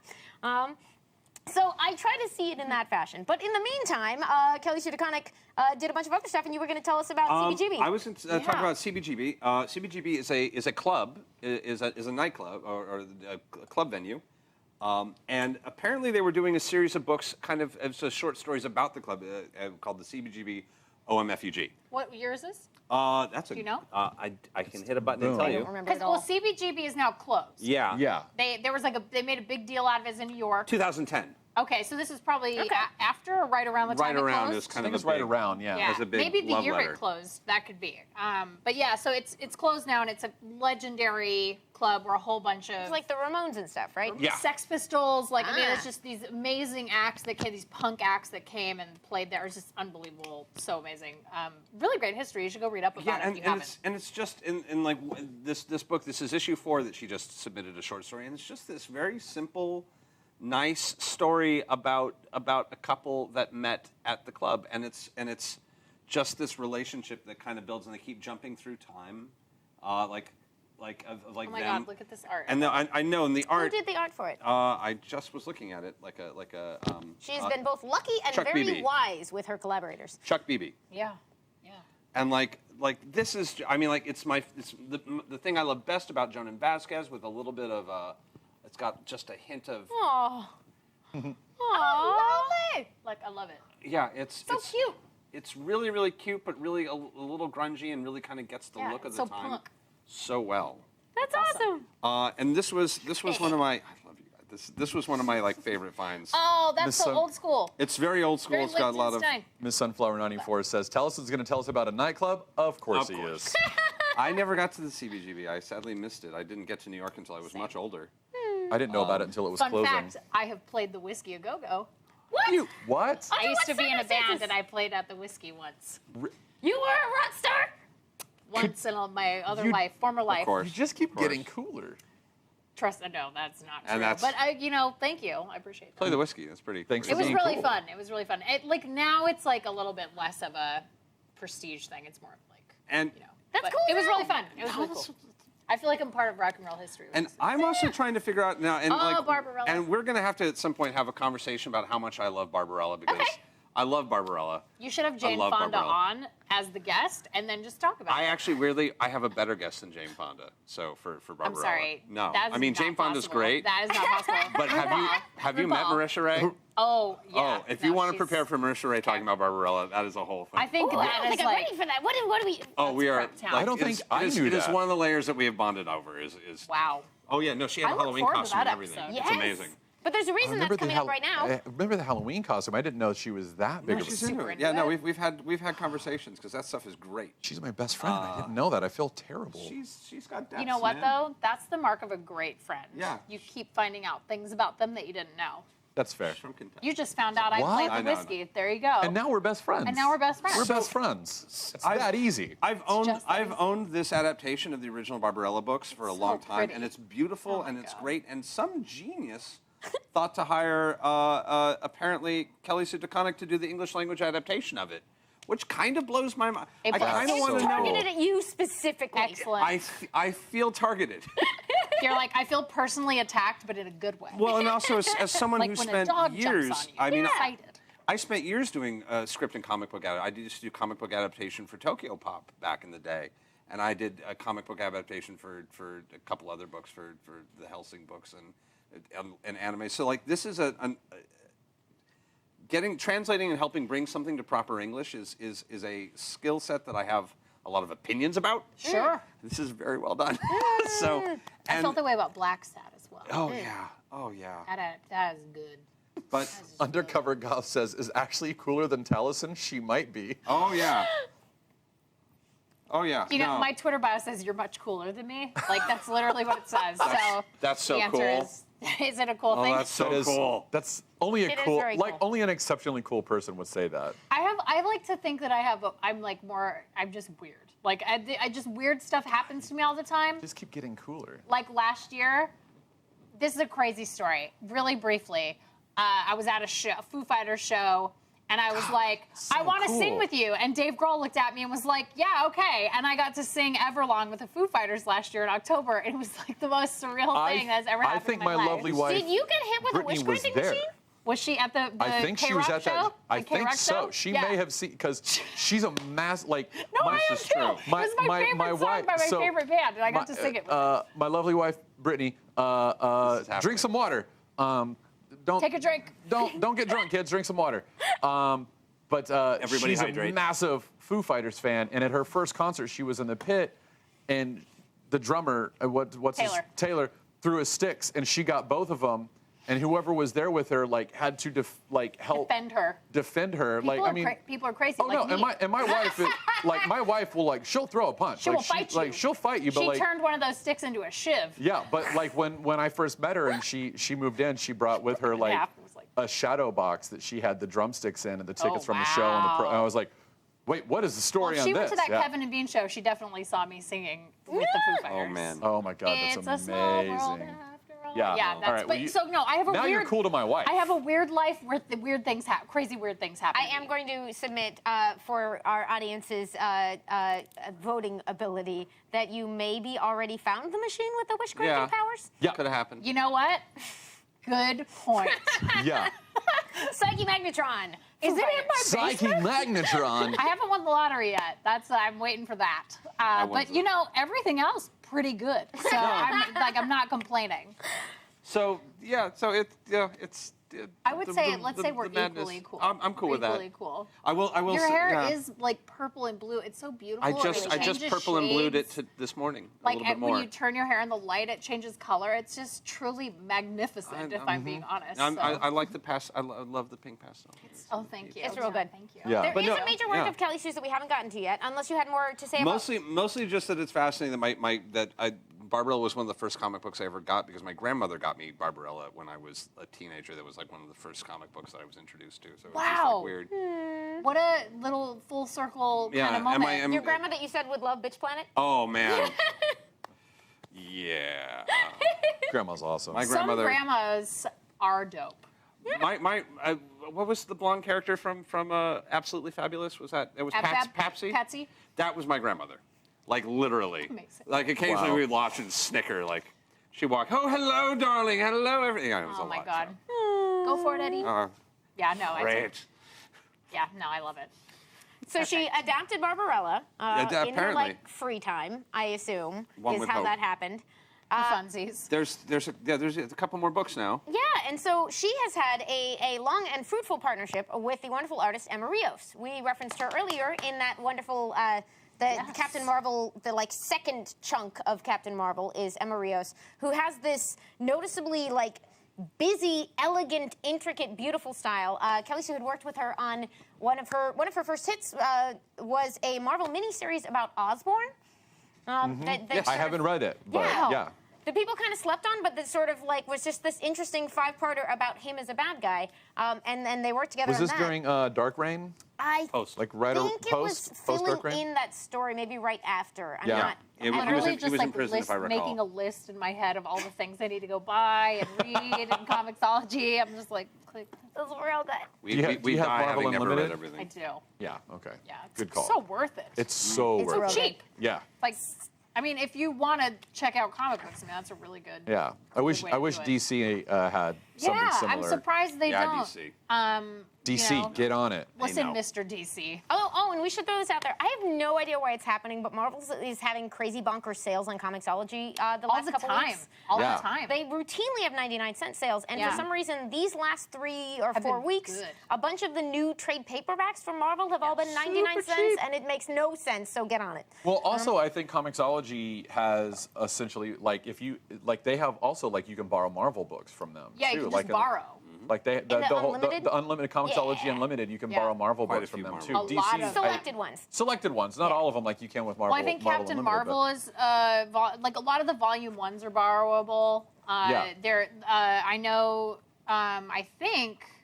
A lot of the Captain Marvels are. I've got a bunch of them. Yeah, I I was pulled. gonna say there's a Some bunch of the Pretty Captain Deadly. Marvels are pretty deadly. I think volume one Yep. is available. Which maybe brings us volume to Pretty two. Deadly. And volume 1, not volume 2. I haven't gotten into Pretty Deadly yet. I have to say, that's one of the only things I haven't really dove into, you and have I'm to have looking something forward to look it. forward to. I haven't, but I I also haven't started reading Ghost because it had been a while. Oh. Nice. That Yeah. you can fill me on because I haven't had a chance to read yet. But Pretty Deadly is another Image book. Yes. It is co-created by Kelly Sue DeConnick and the incredible talent Emma Rios, who I want to say is from Spain. That's a really good segue. from Captain Marvel 1 and 2 to this. Nice work. Emma Rios tying it all I together. don't want to forget to say things. Perfect artist for this, by the way. Yeah, Even in really the first is. couple pages, I was like, oh, this is going to be good. There is something about certain books, which it's very much like art films where you cannot imagine them coming from different minds because they must look and sound the way they look and sound. Yeah. Look at This that. book I feel like that about Black Sat. Yes. That's like, it can't, I don't think it could have come from any other artist. It very much, Pretty Deadly is essentially a Western, but it's also mythic, and it makes the most sense if you just read it as poetry. It is myth, it is poetry. Like a bard song. Yeah, essentially, it's sort of it's got Story song. epic qualities, and just stunning, unbelievable art. So good. So help me out Get because out of here, Emma I Rios. haven't You're amazing. I haven't dove into Pretty Deadly. What's the what's the the hook? log line? What's the pitch? Give me that elevator. Give me that sweet elevator. I mean, pitch. like, it's almost a one sentence is Here, all look, you here need. we are. How Let's does it pretend end? We're all in an elevator together. I've just pushed floor 10. Ready? Go. Okay, so Pretty Deadly is by DeConnick and Rios. It is a mythological tale set in a fantasy version of the West, including incarnations and representations of death, but it's all narrated by a skeletal bunny to a butterfly, and you will meet various cast of characters who are interconnected in surprising ways as you travel through this imagined fantasy past with epic poetic touches everywhere. That was a terrible one-liner. Cool. I held the door Be open right back. at the end I've there, gotta- but yeah, super good. I've got to go buy this book. I'll be right back. I can't yeah. explain it. Like it's like they'll tell you the story and then you will love it and it will filter into your bones and you will meet Ginny and Sissy and especially Sarah It's a and Big beautiful Alice. Americana murder ballad. It's just There the we go. daughter of death That's walks perfect. the plains. That's all I The need. Daughter of Death Walks the Plains is a Yeah. much better log line. A Wow, that's beautiful my long- now I Americana definitely need to murder leave. ballad sounds like the title of my autobiography. Yeah, no, and it- I am in. It reminds me of like everything I like about 18th century, 19th century American music. It's got like into that. It's just it's a All right. it's a Nick So- Cave I'm album in. waiting to happen. Oh my God, God. a Nick Cave album. That's Sergio perfect. Leone said, Now I extra love it. apparently the important thing is to make a different world, to make a world that is not now, a real world, a genuine world, but one that allows myth to live. The myth is everything. And she said, when we started this process, our intention had been homage to the spaghetti western. Very Leon, we said. Somewhere along the way, the book began to change. Somewhere, the dead bunny spoke. The rivers of blood rose. People turned up with animal skulls, and the magic made its presence known. That's just what happens when you're macabre AF, and that's fine. Like, I appreciate the macabre. Like, I am a very morbid human being, and so I think I would really like this. It's real good. It's real There have been good. 2 volumes of this, and it is exactly itself, and it is intricate and gorgeous and evocative. Boy, is it exactly I itself. read that It's first exactly issue a couple years ago, and just like for whatever reason, I wasn't able to focus, and I just never. But I love the artwork and I love the idea of it. I just never got back around to it because I also love. It also the- benefits from rereading, and it benefits from having a full arc. Like Yeah. I love to have it in chunks, but it is extremely worth considering as a larger piece. I feel like I'll probably enjoy it more without the monthly wait for it. Because I also love Emma Rios. Like my first introduction to her was Doctor Strange. What is it? Year season 1, I think, is what they called him. I can't remember which It one. was either year 1 or season 1. I can't remember. You can't Was it- remember a Doctor Strange fact? I Was it- know. I'm Drink very all the upset. beer you have left. know, Your but street cred game has is been over. removed. It was the We're taking away your miniseries, Doctor right? Strange card. it was just a graphic. Oh, really? It was. I don't think it was ever released in single issues. I think it was like, skoosh, here it is. Was it just called Strange, or was that a different one? That's Straczynski's Okay. run. We're supposed- Late if you don't That's know not what I'm this, thinking you gotta of. give me your gun, your badge, and your eye of No, it's Doctor Strange, Right? either That's what I season 1 mean. or year 1. I'm so disappointed. I thought I was coming here to talk It's going to with be an season expert, 1, if it's not- that. I think it's season 1, and I remember reading it and kind of not liking it, except for loving the art. Like I was like, oh, they're retelling the story. It's all right. This art is amazing. So that's kind of why I She's just like. real good.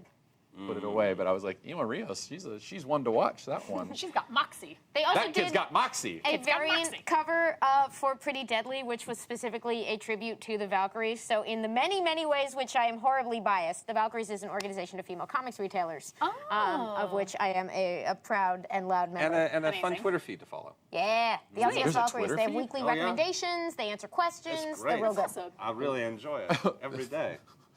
It makes me happy. What's the Twitter handle for that? Do you happen to know it? I would have to open Feel up like my... it's LCS Valkyries. It is LCS Valkyries because I just followed it. I was gonna Somebody say, I retweeted- can check maybe my it was Twitter. You. Did you retweet it? I don't think I did. Somebody Yep, I- retweeted it into my feed, and I was like, these people seem delightful, and I followed them. It is LCS Valkyries. It is Started LCS by Valkyries? our extended Geek and Sundry family, Kate Leth, because eventually we'll just collect Oh, everybody. perfect. Yeah. LCS Valkyries. They are great. So let's They see. are great. We've talked a little bit so about Carol. We've talked some about... Someone, I can't remember who in, Oh, yeah, we in have it. chat, but someone in chat said, I wish they talked more about Bitch Planet. I really want to know more about that. Yes! And we have about Done. 15 minutes left until we need to start Let's talk closing about up. Bitch Planet. Yeah, Let's talk about Bitch Planet. My vote is that we wrap it back around to Bitch Planet and finish there. That seems like a my great secret plan was make sure that we close. talk about everything else, but I'm sure we will come right back to Bitch Planet. Yeah. So, an important book that everyone should be reading, or the most important book that everyone should be reading, please discuss. No, it's a serious book on serious Earth, man. That book's. But it's a It's fun so book, relevant. and It's it's fun. so devastating. fun. It's devastating. It's everything you want a comic book to be. I mean, it's They it's pack a lot dramatic. into 10 they issues. pack so much pack a into lot. 10 issues. There's a lot going on, but because she's really good at characterizing each one of these people, they are all very real. They are all super easy to follow. All of the different storylines that are happening because you know each of these people and you know exactly what defines them. You know who they are. Oh my God! And it's also just it's terrifying. In the climate, it's very timely. It Yeah. is an interesting book to read through at different points in the couple of years since it came out because it has been sort of a slow release. Now more relevant than ever, I would argue. Yeah. I'm sure they'll do a cover that is now more relevant than Sure, ever. Yeah. sure. Oh, I can't wait to see the volume through. Ugh. Breathe deep. I mean, this is what Volume 2 looked like.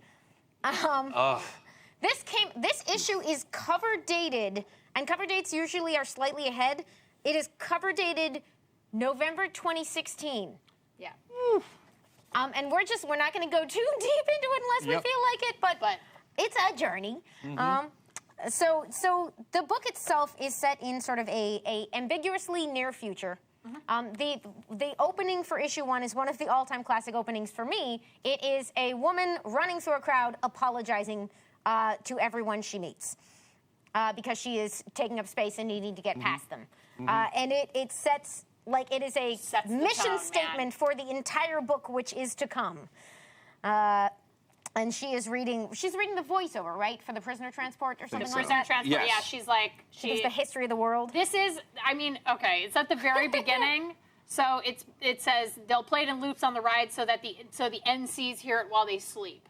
And what they're hearing is, in the beginning, God created the heavens and the earth. Mother Earth, we used to say, before we understood. Oh, so good. Before we came to know the heavens, to live here, and to feel her warm embrace. Space is the mother who receives us, you see. Earth is the father, and your father has cast you out. For your trespasses, your gluttony, your pride, your weakness, and your wickedness are such that you are beyond correction or castigation. Like a cancer, you must be excised from the world that bore you for the well-being of us all, lest your sickness spread. And it's just like, get out of here. Like, if this was just a comic book, I'd have thrown it. But it's an iPad, and I don't want to break it. But Yeah. seriously, May I it's show so off? good. And, Yeah, and please. then And that then you is see when this you arrive at the first incredible page. image. You will live out your lives in the penitent service here. May the mother have mercy on your souls. Yeah. Oh. We should. There is a mature content warning all Oh, over this book, in yeah. case that was not clear to you. Trigger warning. Even at the beginning of Volume 2, it says there's a trigger warning for sexual assault.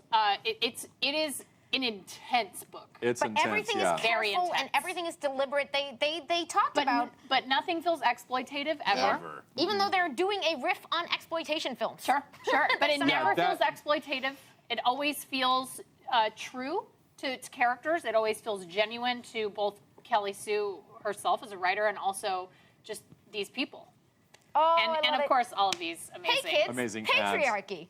Well, and this reminds me of Lazarus, where they have a lot of those ads kind of in there too, Yeah. and like that goes back to the book. And like, it wasn't until I caught up this week. I was about 3 issues behind on Bitch Planet, and I caught up, and there was something in the book about how corporations were kind of like corporations have more rights than They're people. People. Yeah. It's very Essentially, similar. yeah. And she talks about that, where she's like, there's an opening in volume 2, and it is so upsetting because we're experiencing the same thing right now. Yeah. It's these 3 children of color. That's exactly what it. Yep. Yeah. Cutting through a company, and this guard doesn't want to be late for lunch or whatever, and he's just like, take care of it, and then they get murdered, like the building murders, and he's totally justified because corporations have rights. Corporations it's sort have of a stand your ground of a stand your ground's rights Yeah. kind of thing.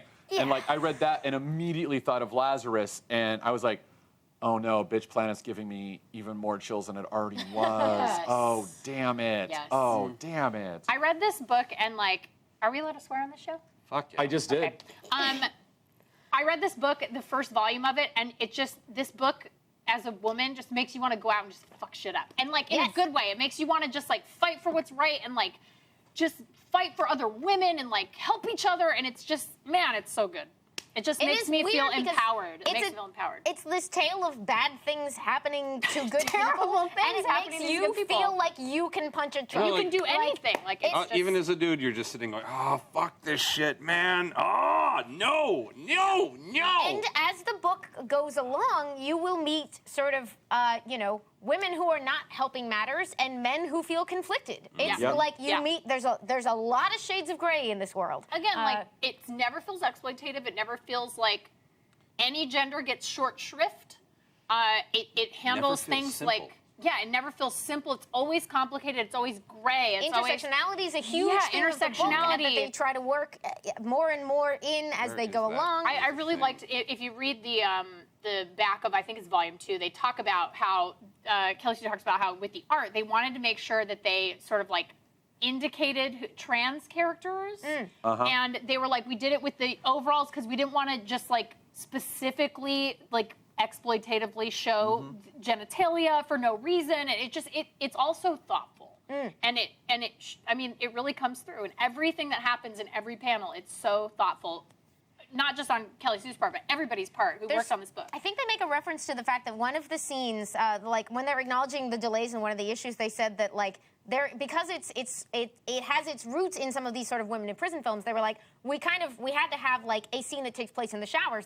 It's a trope of the genre, and it's also realistically one of the only spaces where you can do certain stories. And so they had this Where's the scene, and they payoff? sort of said, look, we had to do this 3 times. We went back to the like, and her Valentine, I don't know how to say his name, I'm sorry, I haven't met you, but her artist, when he was working with her on that, like, I'm glad that they did not murder each other in this process, because it sounds like it would have been very stressful to redo a scene, like do it 3 times, but the result is so worth Spectacular. it. So powerful. So good. And the twist it takes, and like I certainly cried over this book, so fair warning about that. So, Indeed, yeah. there's this also that I want to talk about, which is Yes, so I love this. God And damn that's in the helpful. trades, right? So I don't That think is I've in the read this. trades. Yeah, it's in the Yeah. trades. At the end of each trade, they have a discussion guide.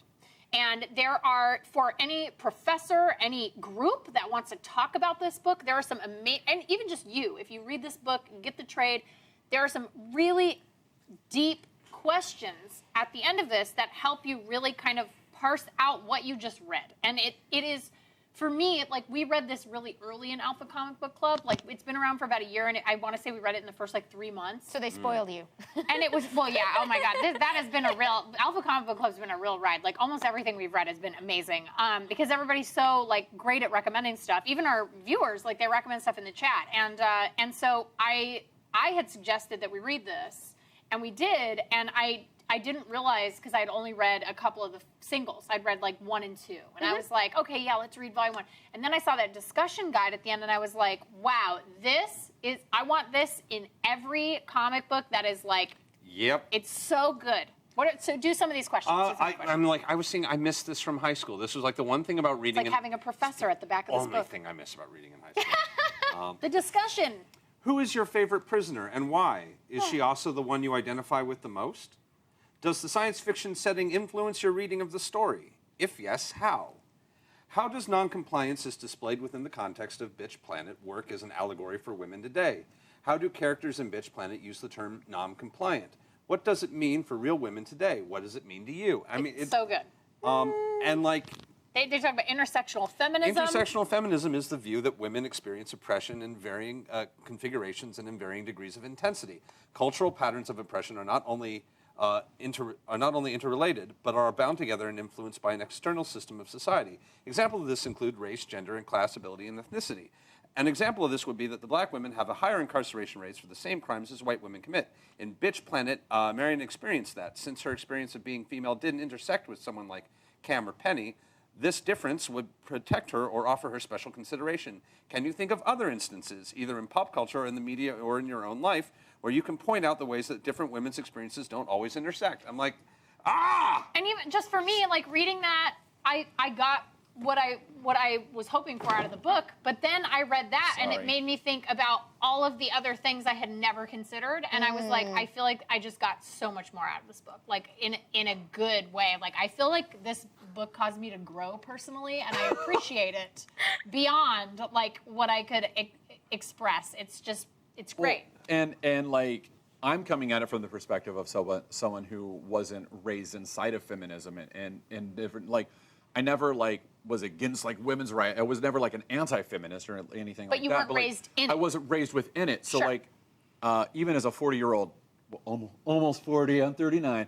As an almost 40-year-old man, like getting this has been great. It's been like this, Sure.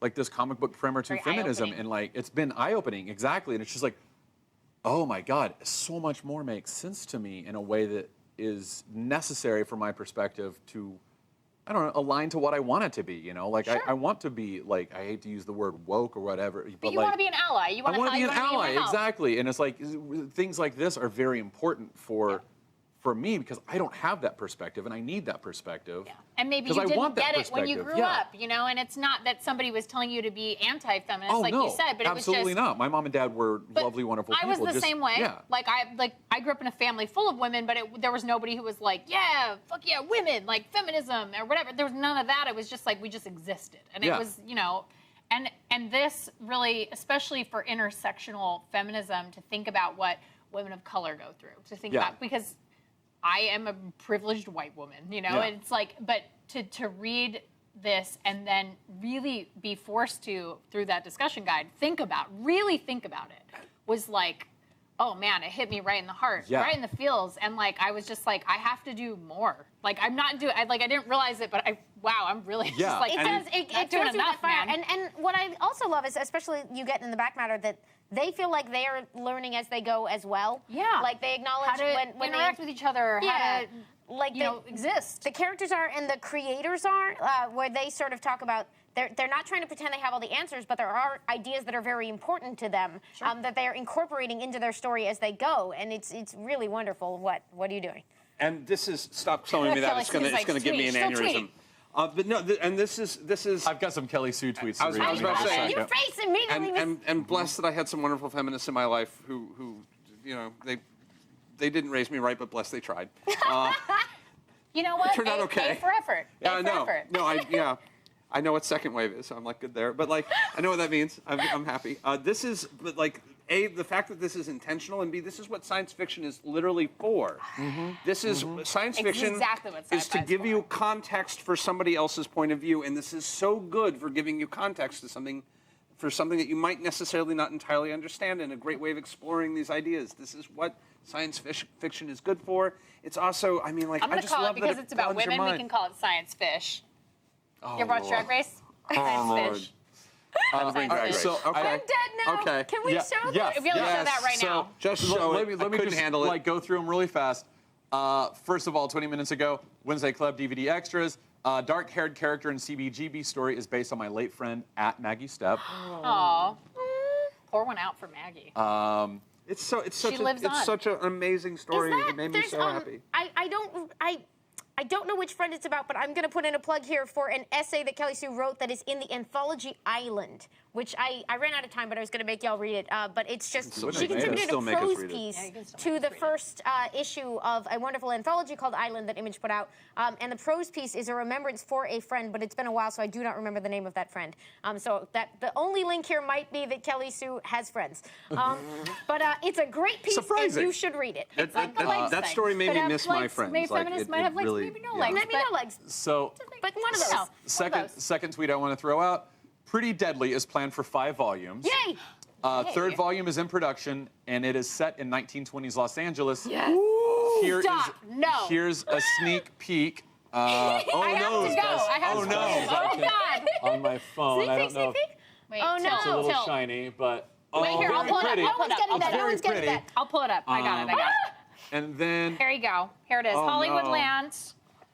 This beautiful. Oh, get I outta love here. my city and I love my city's history and I It's can't hard wait to for see this. because a it's little blown hard, out. but Go go- to Kelly Sue's Members of your Twitter. family might be in the background of this. You Could six be. generations, right? Very well. Go could to, be. go to Kelly Sue's Twitter to see that. And then lastly, and this is what you're freaking out over, third arc, hashtag Wednesday Club, hashtag DVD Extras. Third arc is called Fake News. And Look there, at there how it is. Oh my God! And Get if you're out of here. if you're caught That up on is what's gorgeous. going on, then like fake news like makes so much sense and is And really. that storyline, and real nice. so they've been taking occasional single issues in Bitch Planet will sometimes just fill in one character's backstory. I think this will be the third one like that. After Penny and Mako. Yeah. That Oh, that Penny backstory. woo! Mako too. Like, oh my God, that Yeah. hurt. That felt like a punch to my gut. Like that hurt so much. So good, though. yeah, these books will break your heart real good. Kelly Sue says, I consider Bitch Planet to be a comedy. The tone we're going for is that of RoboCop. No, I feel that. I feel that is, yes. It is very funny. It just also I don't breaks disagree. your It heart. That is a dark sense of humor, Again, but there's a a sense of whole, humor like, nonetheless. Morbid. There's a bunch of Morbid people. they take advantage and she in one of the back matter things she gives Valentine a lot of credit for sort of like being so good at the humor side of it and sort of laughing in the midst of this sort of horrifying dystopia. What's often cited as sort of Women in Prison meets Margaret Atwood, but it's evolving It's so into much bigger and better than Yeah. Margaret Atwood. Wait. Oh no. No, I'm not saying it's bad. Oh, yeah, no. Okay. This is just, to me, just bigger. I was prepared for it. Like, it's bigger to me than Margaret Atwood. I'm excited that they Bigger both to exist. me than I'm Margaret totally happy they Atwood. both exist. We're still friends. Don't worry. I'm agreeing with you. How is the chat, by the way? I feel Chat like is we've been... Chat is doing. Can we just say we love that chat? It's so nice that Yeah. everybody comes Love and that watches chat. this show for 2 hours. Bless their little hearts. Thank you. Let's see. What kind of questions do we Spending have? Wednesday night with me. Otherwise, I'd be all so much alone for enjoying a bowl of ramen. All right, I was gonna so say, me too, weirdly Miss enough. Sunflower 94 says, question: what Kelly Sue would you suggest someone starts with? Ooh. Like, is Bitch Planet a little too hard to jump in with? What do we suggest? Like, I don't Probably think either so. immediately sounded good to you or it didn't. And Yeah. if it immediately sounded good to you, Go read you're it. Go gonna read it. love it. Yeah, go read and it. if it didn't, read Captain Marvel first, and then you're hooked on her, and then read Bitch Planet anyway. Yeah, Yeah, that's I'd say- good. I like that. Captain Marvel or the Avenger, or that was it, Avengers That Assembled. Avengers Assembled. Avengers Assembled is a really easy great. read. Yeah, it's a good transition if you've been reading superhero comics, but you haven't read Kelly Sue's run for Avengers Assembled. Like, go read that. Yeah, unless And you're then like if the you 6 people who haven't seen the Avengers. And then if you love the banter, the conversation between all of the heroes and stuff, you're going to be like, man, I got to have more of this. And then you can go read Captain Marvel, and then you can go read Bitch Planet. That's what I think. That's good. I like that. That's a good. That's you. I think you think nailed that's it. I think you nailed it. I can't say enough good things. And then when you're ready for Pretty Deadly. Pretty Deadly is one of those books that you really, it needs to be dark. I was it saying needs you have to be in the right quiet. mindset for that Yeah. book. There's wine involved. But when it hits, it'll hit. It helps if you're sitting under the moonlight of somewhere, but with strong light for seeing the beautiful colors. You're not Somehow murdering balance those people. You live in the things. 1800s. You read it by firelight. Whatever, guys. on Alpha, Lily 1925. Habiba asks, where would you start with Bitch Planet if you've never picked it up? Just start at issue 1. Start at the Start at beginning? issue one. Yeah. The great There's thing only 2 is, volumes out right now. Yeah, only 2 volumes. So really, you can catch up. can catch up in a today. day. You can literally catch up in one day. Has the trade for triple feature come out, or have we just Don't ordered think it? so. I There's lose a track of timing. I have have a it button in for that. Comixology. So yeah. So triple feature is the anthology stuff also exists. So that's technically makes 3 books worth. But Yeah, it's I have 2 volume volumes of 1 the story. Yeah, of okay. triple feature. Cool. And for some reason, the computer is restarting. Yay! And I don't know why. Microsoft. Is that, Did I've told it to stop It 3 never times, stops, and no. it decided to just do it anyway. Because the Microsoft party just don't stop. You know what I that- think you that need to being do? said, I Tattoo now- that baby with an NC. That is a non-compliant. Yeah, it is. Like, Let's send this thing to Bitch Planet. Send it up to Bitch Planet, guys. So We I didn't even get into I the will like need help. sports thing. I know, oh my God. There's so much. There's so a much. whole sports. There's a whole Starship Troopers There's crazy. a lot. sports thing. It's a fun. It is. Look, it's dark. There are some heartbreaking moments in Bitch Planet, but it is a fun read. Like Yeah. hands down, one of the more fun reads that I've. And going like there are a couple moments in Captain Marvel, like it's superhero, it's fun, and But it's it all that. hits. But there are some points that like there was the last one of the last ones Yep. like hit hard, like Yeah. hit hard. Like It's good at like punching you in the feels, guys. crying at my But it doesn't- desk it never at feels the office cheap. here. It feels so magnificently earned. Yeah. Like, It's always thoughtful. It's always And it's thoughtful. like I've already read that. I've read that storyline twice, and I still cried when I read it today. I just because it just opened, it was the first thing my eyes went to. Kelly Sue, your pinned tweet. I feel that. That's What is it? yeah. My sexual orientation is people who are good at their jobs. I just So she's done all this, by the way, while also becoming a TV writer and starting a production Oh, company yeah. called With- Milk-Fed Criminal Masterminds. Yeah. With, I think we may have not mentioned this, but she is married to comic book writer Matt Fraction. we have not Yeah. mentioned that. Which it just is only relevant in that they have a company just together a called whole- Milk-Fed Criminal Well, Masterminds, That's a which is the whole most lot adorable. of power. And It's just if- a whole lot of creativity lot. happening Hell all house the they time. got If I Yeah. may throw this out, I fell in love with Matt Fraction, not because of his comic book writing, but because I can't remember if it was like that he responded on Twitter. Thank you, producer Sax. If he responded on Twitter to someone or not, but someone wrote to him and said that they were suicidal and they didn't know what to do about it, and they were like really facing this problem. And his response back was very, very vulnerable and frank, and it was, I've been there. I was suicidal. I fought with it. I fought with depression. He like was very vulnerable. And I had read a few of his comics before, but I was like, okay, now I'm like a lifelong supporter of this guy because he wrote back to this kid who like, he didn't have to do that. And he did. And what he wrote to that kid spoke to me because And I'm sure spoke to a lot of other people Yeah, who are potentially yeah. in the exact same position as that person. yeah, so like that was like he said a lot of like what I had already kind of discovered for myself, but just hearing someone else say it was great. Ooh, actually, and if you want pieces of awesome perspective from that amazing household, there is a newsletter you should be getting. There is a periodic newsletter where they sort of give you updates. The Milk-Fed Criminal Enterprise will give you updates on what books they have coming out and which kinds they're appearing at, and like essays from them and from the amazing folks that they have working with them. The Milk-Fed Criminal interns have all been fabulous, and so. I don't have that link, but you can It may, find it may it up. show up in chat, but we've got to do our 5 We need to do our Do we 5-minute have the topic. We have it. topics? We have Excellent. it. It's milkfed.us. Yay!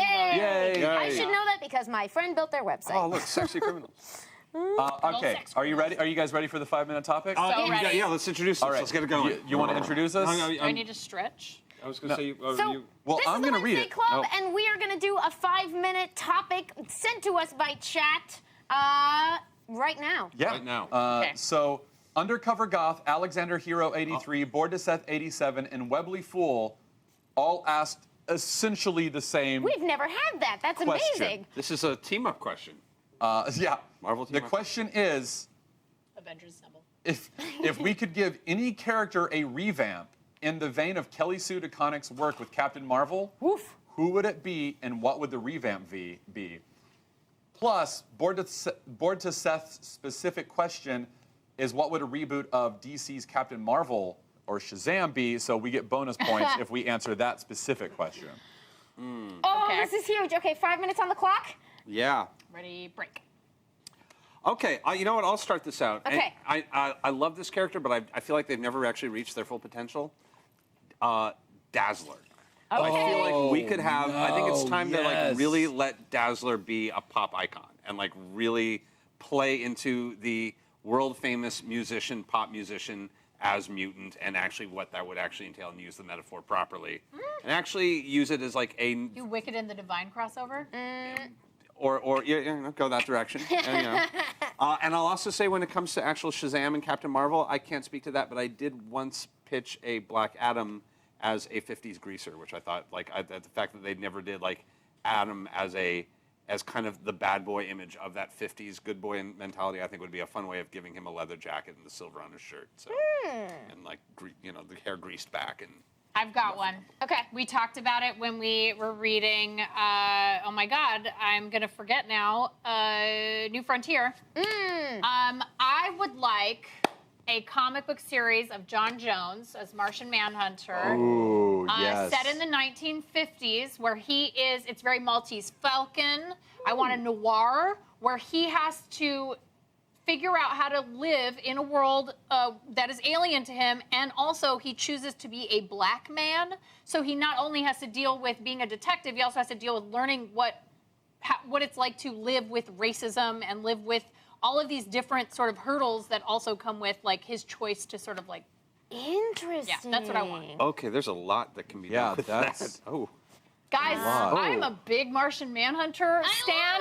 I stan it, and I want a Martian Manhunter movie. I want so much Martian Manhunter. Like, just give it to me. Like, that's what I want. I find his character so fascinating. I absolutely adored him in New The Frontier. Bugs Bunny when he was watching and the and he was so like watching good. TV and like absorbing everything. Oh God, it was amazing. And like and that Darwin Cook like I it was know. just so beautiful and like.